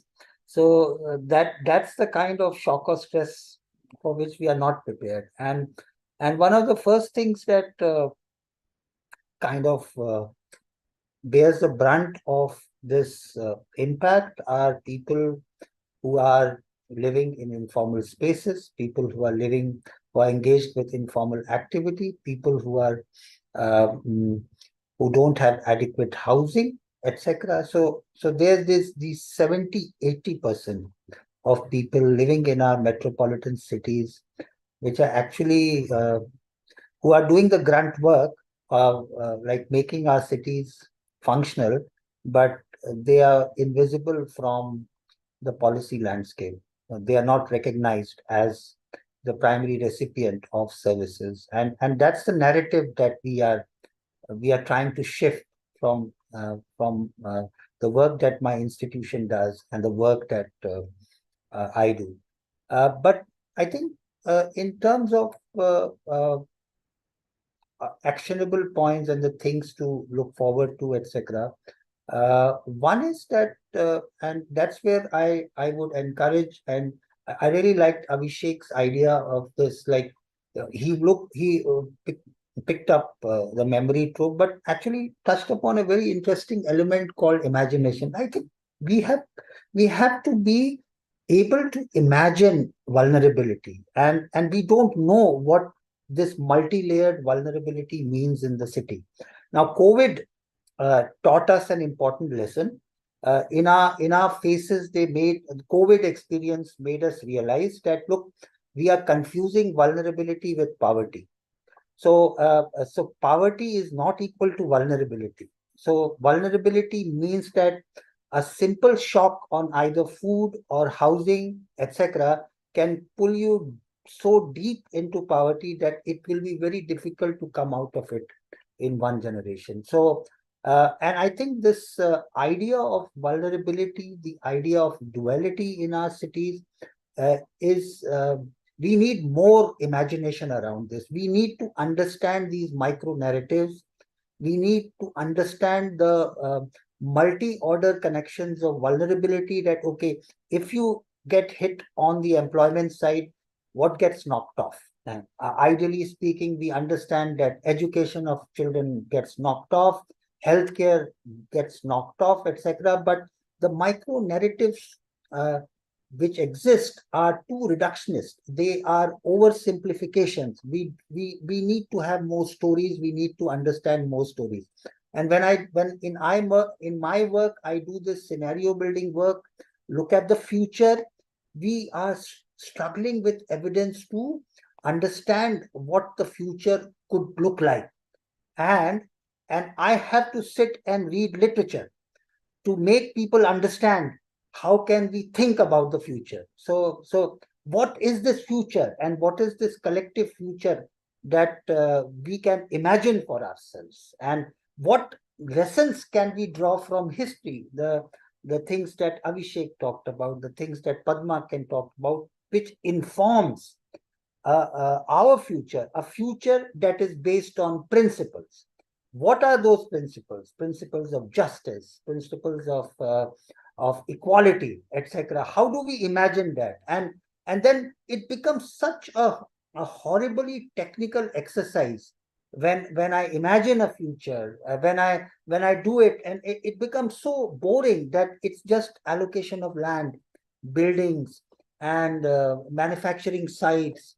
But all that power of cities, where you have multiple cultures, where you have multiple imaginations coming together and creating something that's more powerful, is all lost. So because you're basically creating cities that are that you can control, that are sanitizable, that is divided, but then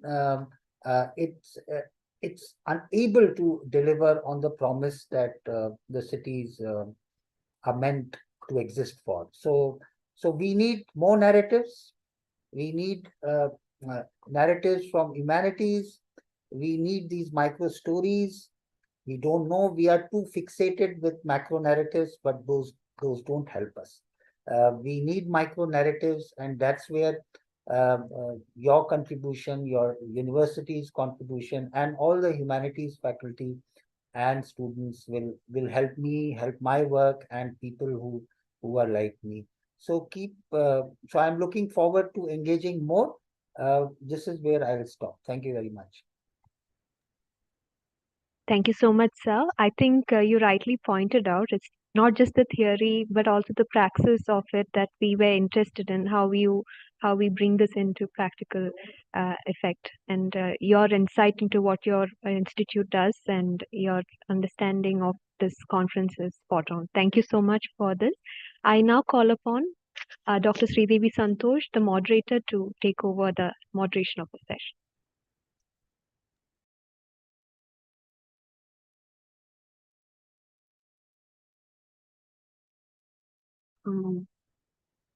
I would want to direct this question to Dr. Ramir, because his conversations are still very fresh in my mind.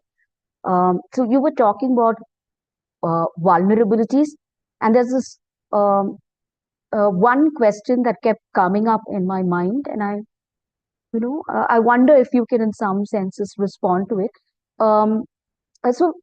Do you think that the urban poor have been pushed into a state of bear citizenship in the global times? And could you reflect a little bit on it, drawing in from the capacity building programs that is offered at the institute in Bangalore? Yeah, I think it's not as if that the needle hasn't moved. Over the last some of it is a modern and a postmodern project. So we understand that all of it started happening only in this millennium, right?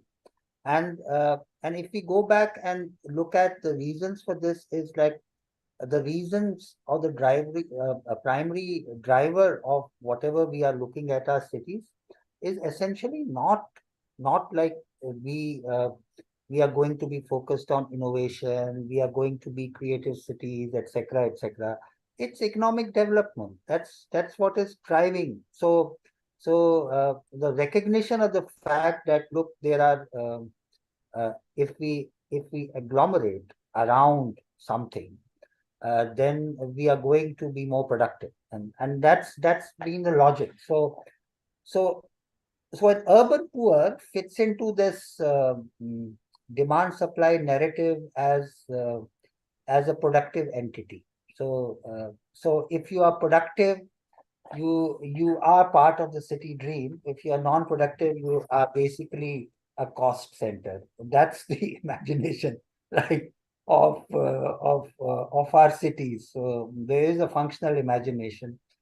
But I mean, like, over the years, what we have been trying to do in our place is in our institution is to think about cities as as inclusive spaces. So in 2007, when the planning commission, the earlier planning commission, wrote up the 11th five-year plan, they clearly wrote that, look, cities are going to be the drivers of economic development. And what we have been trying to do over the last 15 odd years has been to rename this sentence and say that cities are places of inclusive development. So it's like so inclusion is the primary motive. So, and how do we kind of operationalize it? That becomes a very important question. So, for example, we at IHS, we have a very important vertical on human development, and there we say that, look, there is a lot, even if we start looking at urban poor and urban poverty, we should not get into the trap of getting into this debates of how do we define poverty, etc.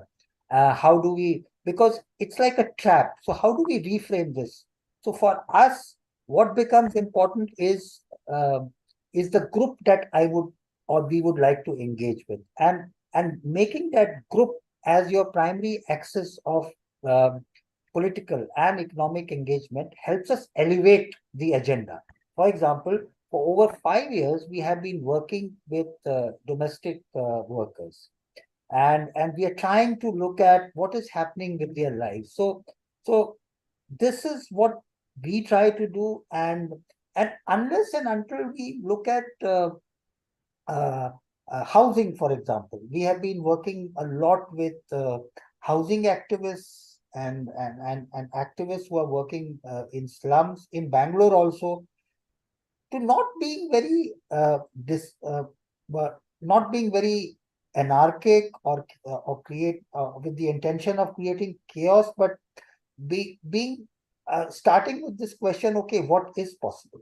What is possible within the legal and administrative framework? And is retrofitting an additional house making things better? So it's this idea of incremental transformation that excites us rather than like this big bang transformation. And that's what we have been doing. And I think basic services and building your narrative around basic services and trying and advocating from that position becomes a very easy thing.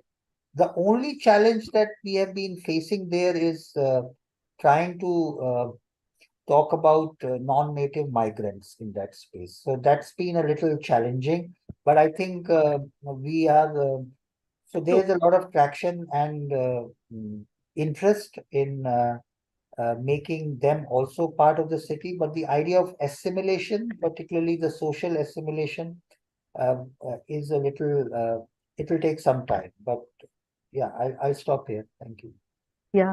So I was just wondering because you know, the urban poor are essentially sort of invisible in the eyes of law, and you know, and could they then be sort of equated to the refugees? And you know, in your conversation responded to that. So I wouldn't again, you know, raise a question in that sense. Thank you so much. It was really useful listening to you, and we hope to have you again. You know, and if you could make it to our college to talk to our students and also sort of reflect on projects around, you know, to do with the city, that would really help us sometime. So, so my next question is directed to Dr. Parui. You sort of, are you here, sir? So you talked about how memory could be futuristic, or how memory must be futuristic, and you drew on theoretical notions or constructs, or you named it. You named it in some senses and said that this is how you understand memory of the past. But my question is, if the future can be considered a cultural fact of sorts, what are the apparatus that cultural memory studies would sort of draw on to conceive it or critique it? In terms of concrete terms, I mean. Yeah, I mean, thank you. That's a really excellent question, because I think when we talk about imagination, we sometimes tend to think of imagination as a purely affective function or as a purely abstract affective function. But obviously that's untrue, because imagination is profoundly materialistic in quality. There are these material metaphoric markers through which imagination is produced, reproduced, and also deproduced, right? And what I'm also interested in, as someone who works in literary studies, and I was fascinated in hearing Professor Ami speak as well, is how do certain materials become metaphors?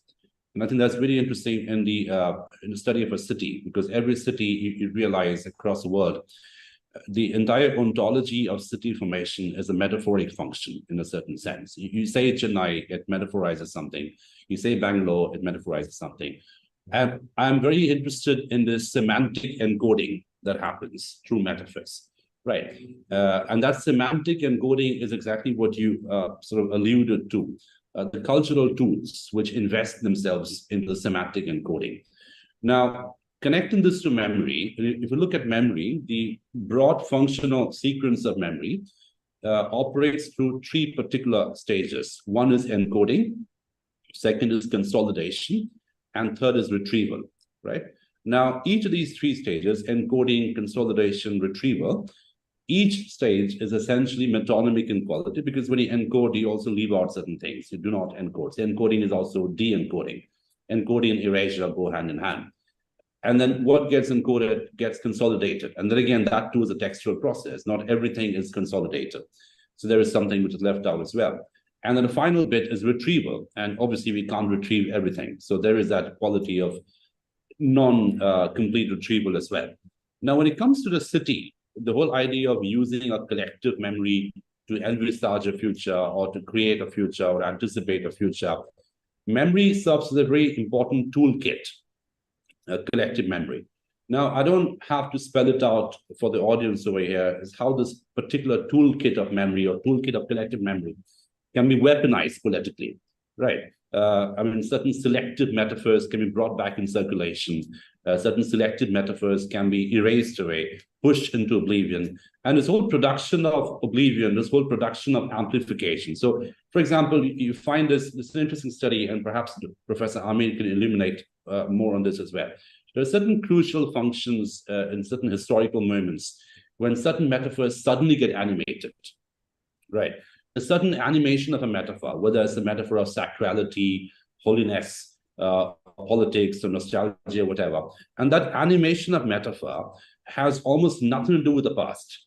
That animation of metaphor becomes a tool to legitimize future action, right?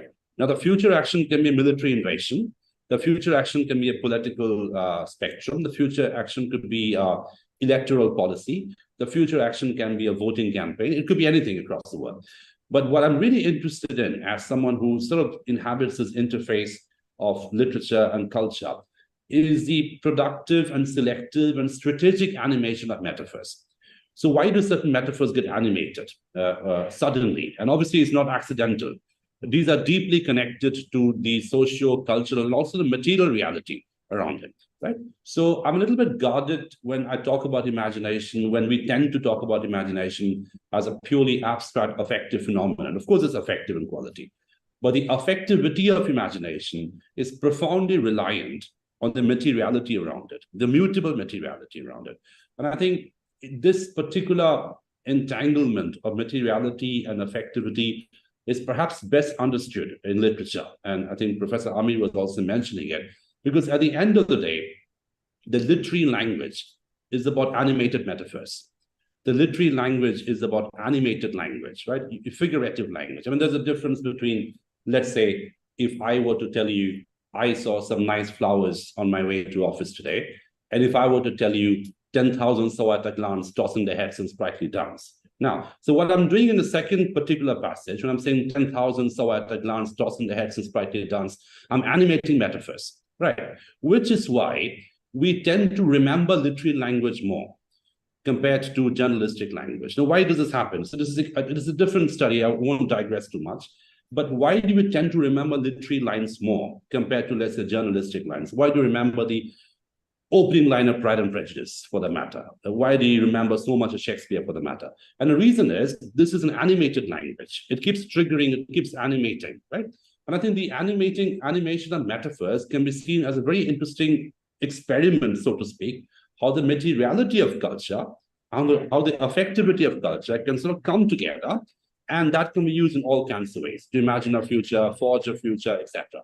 So lastly, we mustn't look at, I mean, Derrida says it also, the metaphors are never innocent in quality, right? Metaphors are always political in quality. What works as a metaphor, let's say in the Middle East, will not work as a metaphor in India, because the geography is different, the weather is different, the climate is different, the topography is different. So again, what I'm trying to hammer home is how even something as abstract as a metaphor is profoundly reliant on so many material conditions, such as weather, topography, soil, vegetation, gastronomy, etc. Right? So I think the materiality affectivity economy is very interesting to sort of look at in terms of how to animate metaphors, which can be weaponized, politicized, etc. And again, this brings us back to the template that I mentioned at the beginning, that a large part of remembering that happens to metaphors has almost nothing to do with the past. It becomes a toolkit and a weapon sometimes to imagine a future. And that future can be political invasion, military invasion, etc. And just to sort of conclude, and this is not in correspondence to this question per se, but just as a response to what Professor Amir was saying, because I was fascinated when he was talking about that how we need to make a distinction between poverty and precarity. And I think COVID taught us that very well. The precarity is not always synonymous with poverty. And I think one of the ways in which literature can help us in terms of sort of anticipate a future, imagine a future, and he was talking about simulation, right? I think a more sophisticated form of simulation is empathy, right? Literature becomes a vehicle of empathy.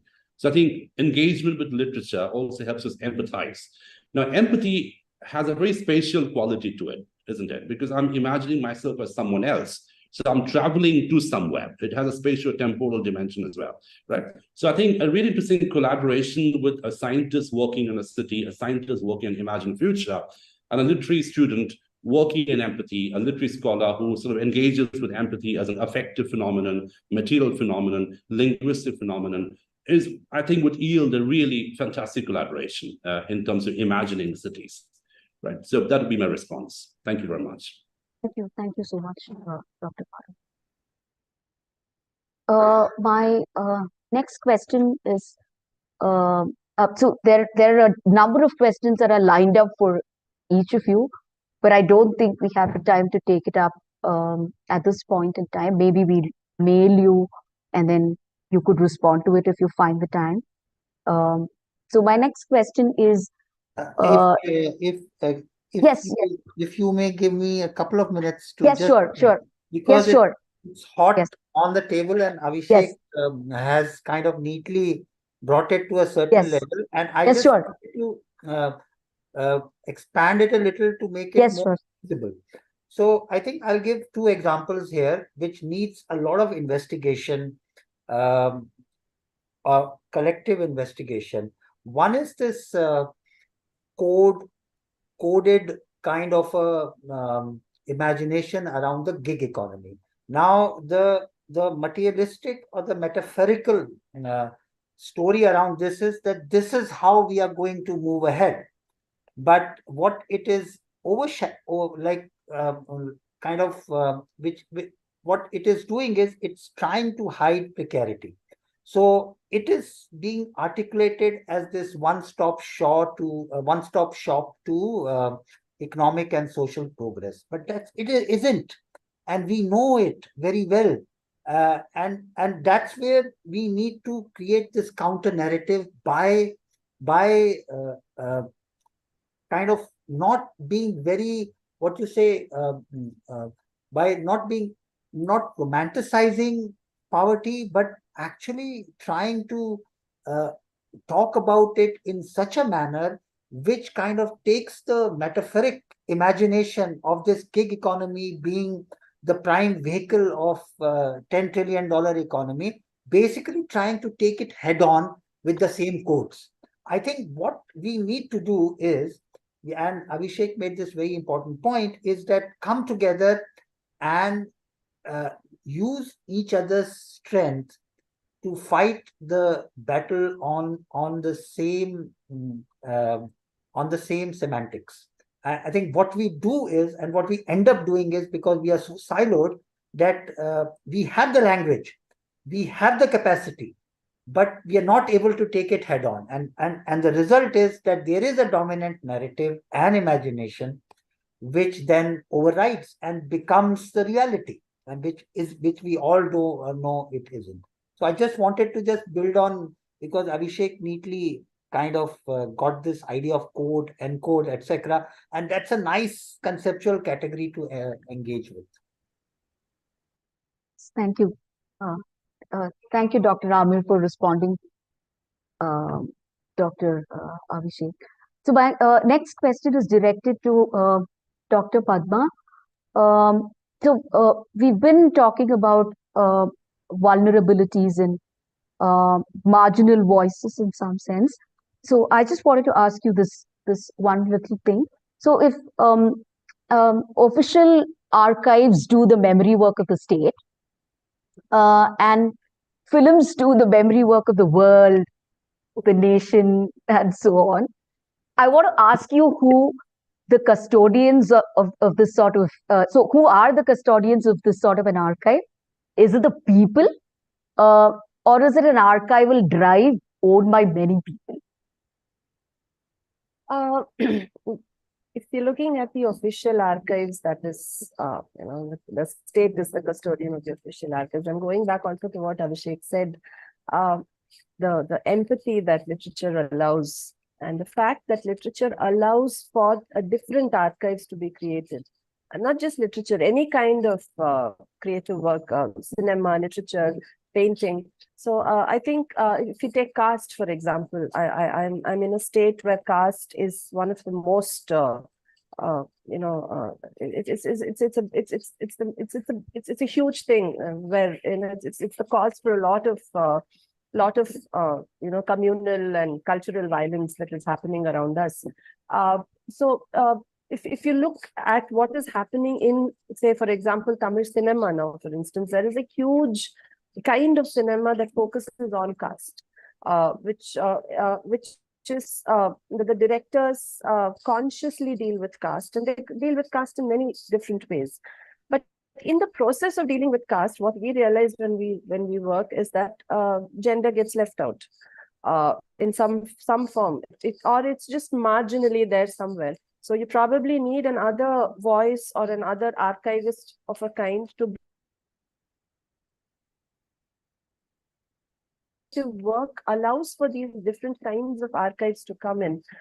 But who is going to be the custodians of this archive, I think, is a slightly problematic thing, because if we go back to the history of women's writing, for example, I think Kali for Women initially had a lot of funds that it used for archival work. So a lot of writing by women which was not available had then been brought out. I think in the 90s it happened a lot. Even Sagna and Kamala, Kripabai Savils, which have become very popular now, and a couple of other novels which have actually made us rethink a lot of things: the history of Indian literature, history of women's writing, and the history and the connect that the women in India have had with women's movements in other parts of the world. So I think the fact that it is not owned by one person, that it can be dispersed, I think that is probably its strength. I hope I'm right. I think that is its strength. Would you want to respond to it, Dr. Abhishek?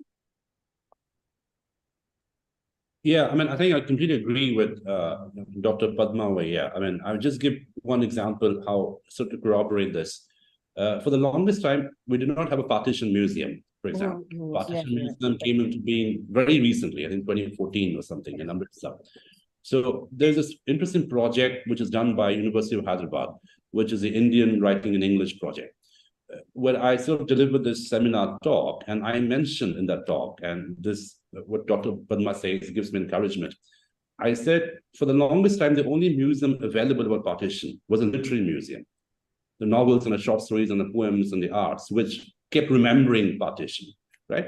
Because the partition museum is a very complex thing to do, because if you look at the entire ontology of the museum as something just funded by the state, right? That is a bit ironical in the case of partition, because the very formation of the state happened after partition, due to the partition and the bloody event of partition. So there's a very complex and perhaps not so innocent relationship between partition and state formation. So one can understand the discomfort of the state to fund a museum of partition, which is perhaps why it took such a long time for that to come into sort of fruition, so to speak. But till that time happened, till the museum was ontologized, so to speak, it was literature. It was Manto and Kushwan Singh and the other writers and the artifacts and the music and the effect. The entire affective museum, which was circulated in lieu of the material museum, that was carried on by literature. So I think what Dr. Padma said is actually historically true. And one can think of other examples as well. One can think of post-communist Czechoslovakia. One can think of, largely post-communist Europe for the longest time, right? How the memory of a certain era was carried on by writers and poets and lyricists and musicians. So I think I completely agree with Dr. Padma's observation here. Dr. Ramir, would you want to respond to it? All right. So, Dr. Paruri, sorry. No worries, no worries. Dr. Abhishek, I want to ask you yet another question. I was wondering if you would talk a little bit about archiving in the digital times, because these times are marked with density, saturation, and speed. So is there a difference in the way in which archiving was done in the past, in the sense that you slowly build up places, museum-like places, and then you archive in that sense? And is there a difference when you're doing it in the global times with the sort of media that's available to do it now? Yeah, I mean, thank you. So I think just to go back to the question that you directed at Dr. Padma, which is an excellent question. I think the very fact that we are still asking, should there be a custodian of the archive? I mean, that itself is quite revealing, isn't it? I mean, the assumption that every archive must have a custodian, right? Well, that itself tells us something about how we have conceived the archive historically. So that's a really excellent question to sort of tease open the entire functionality. Do we even need a custodian at all for an archive to function? And I think Derrida talks about this in this wonderful essay called Archive Fever, when it talks about the feverish archive, so to speak, how the archive can open up, and how the historical archive came from the Roman magistrates, the powerful white men who sat and decided what document is worth archiving and what document isn't worth archiving, right? So there's a lot of value politics around the archive. That has historically been the case, right? So the fact that what is worthy of preservation and what is not worthy of preservation. So the obvious question is, who decides this? Who is a custodian of worth? Who is a custodian of value, so to speak? Now, your second question to me is really excellent, and it's very cultural as well, because I think there has been a re-ontologization of the archive in a post-digital age, right? So the entire materiality of the archive has changed. The entire politics of privilege, the entire politics of access is altered in a post-digital world. In order to access an archive, you're just going to use a username and a password. You can just get in from any browser. So I think the archive has become more fluid, more distributed, and perhaps more interfacial in quality, rather than being one magisterial building in one corner of the city, right? So I think the decentralization of the archive, the fact that anyone can build an archive. And I think as much as we look at social media as something trivial or something kids or something too populist in quality, I think it has a very profound social function as well in terms of how you preserve and create personal archives, right? So suppose someone has personal photographs about partition, personal photographs about something, that can be archived very, very easily in a very cost-effective way, in a very accessible way. So I think the two biggest changes that have happened post-digitization is a completely different order of accessibility and a sort of a cost-effective way of producing and preserving an archive. And I don't necessarily subscribe to the idea that this is a bad change. I don't necessarily subscribe to the idea that this has something to do with the dilution of the archive. I mean, why would the archive be holy in the first place? Why would the archive be, associated with sacrality in the first place? The archive should be an economic, distributive, egalitarian concept. And I think the post-digital universe has sort of made a significant push in that direction. Thank you. Thank you, Dr. Akshi. I wish this entire conversation could. Let me just check if there are questions in the chat from the participants. Yes, ma'am. There's one actually. I'll call upon Sanjukta Roy, had raised a question. Sanjukta, if you'd like to ask your question, you can go ahead now. Hello, am I audible? Yes, Sanjukta. You can carry on. Okay. Thank you, ma'am. Hello, sir. It's always wonderful to listen to you speak, and with all these insightful talks, and it gets, like, for us memory scholars, it does provide us newer avenues to think on forward. So since you make an interconnected relation between erasure and commemoration, so I wanted to ask, how do you see palimpsestic memory, which is a theoretical idea from Max Silverman, in bringing these spectral form of memory to the surface? Like when we talk about spatial memory, we always try to say that there is erasure involved, like from the political manipulative angle as well. So if it gets superimposed and overwritten through time, so does it loses the authenticity or the essence of the memory, or it regains some like endowed idea or nature of memory through palimpsestic nature and tendency? Your thoughts on that? Yeah, thank you very much. That's really an excellent question. So I think, again, it's interesting to sort of deconstruct the assumption in this question, which is a very useful way to look at this question. So I thank you for that. The assumption that there is a pure memory in the first place, the assumption that there is an organic genesis point in the first place, which can be diluted, contaminated, or decomposed with the subsequent formations, right? So that assumption needs to be problematized, right? Because every memory is textual in quality. Every memory starts as a palimpsest. So what I would argue in response to your excellent question is that memory is always already textual in quality. Memory is always already contaminated in quality. And I think we need to have a very sort of healthy acceptance of this idea of contamination as something which not necessarily dilutes memory, which doesn't necessarily makes memory weak or fragile or more contingent, but rather is something which is in part of the ontological fabric of memory, right? Because even at a very cellular, molecular level, the way we remember as human subjects is always already filled with erasures, filled with sort of textual interpretations, ambivalences, and fault lines. I think a very useful term that we have borrowed from geography, fault line. Those lines which cannot be crossed, those lines which expose the textual constructed quality of memory. So I think we should start with the idea that the whole idea of genesis, the whole idea of originality, the whole idea of the pure inception point is itself a myth, right? That is always already textual. And any subsequent formation, in fact, I mean, if I could just give a sort of a hardcore scientific response to that, there's an interesting theory in memory studies today, which is a reconsolidation theory, which is propounded by someone called Joseph Ledoux. And according to the reconsolidation theory, every time we remember something, let's say I remember something which happened to me many years ago, I do not remember the original memory.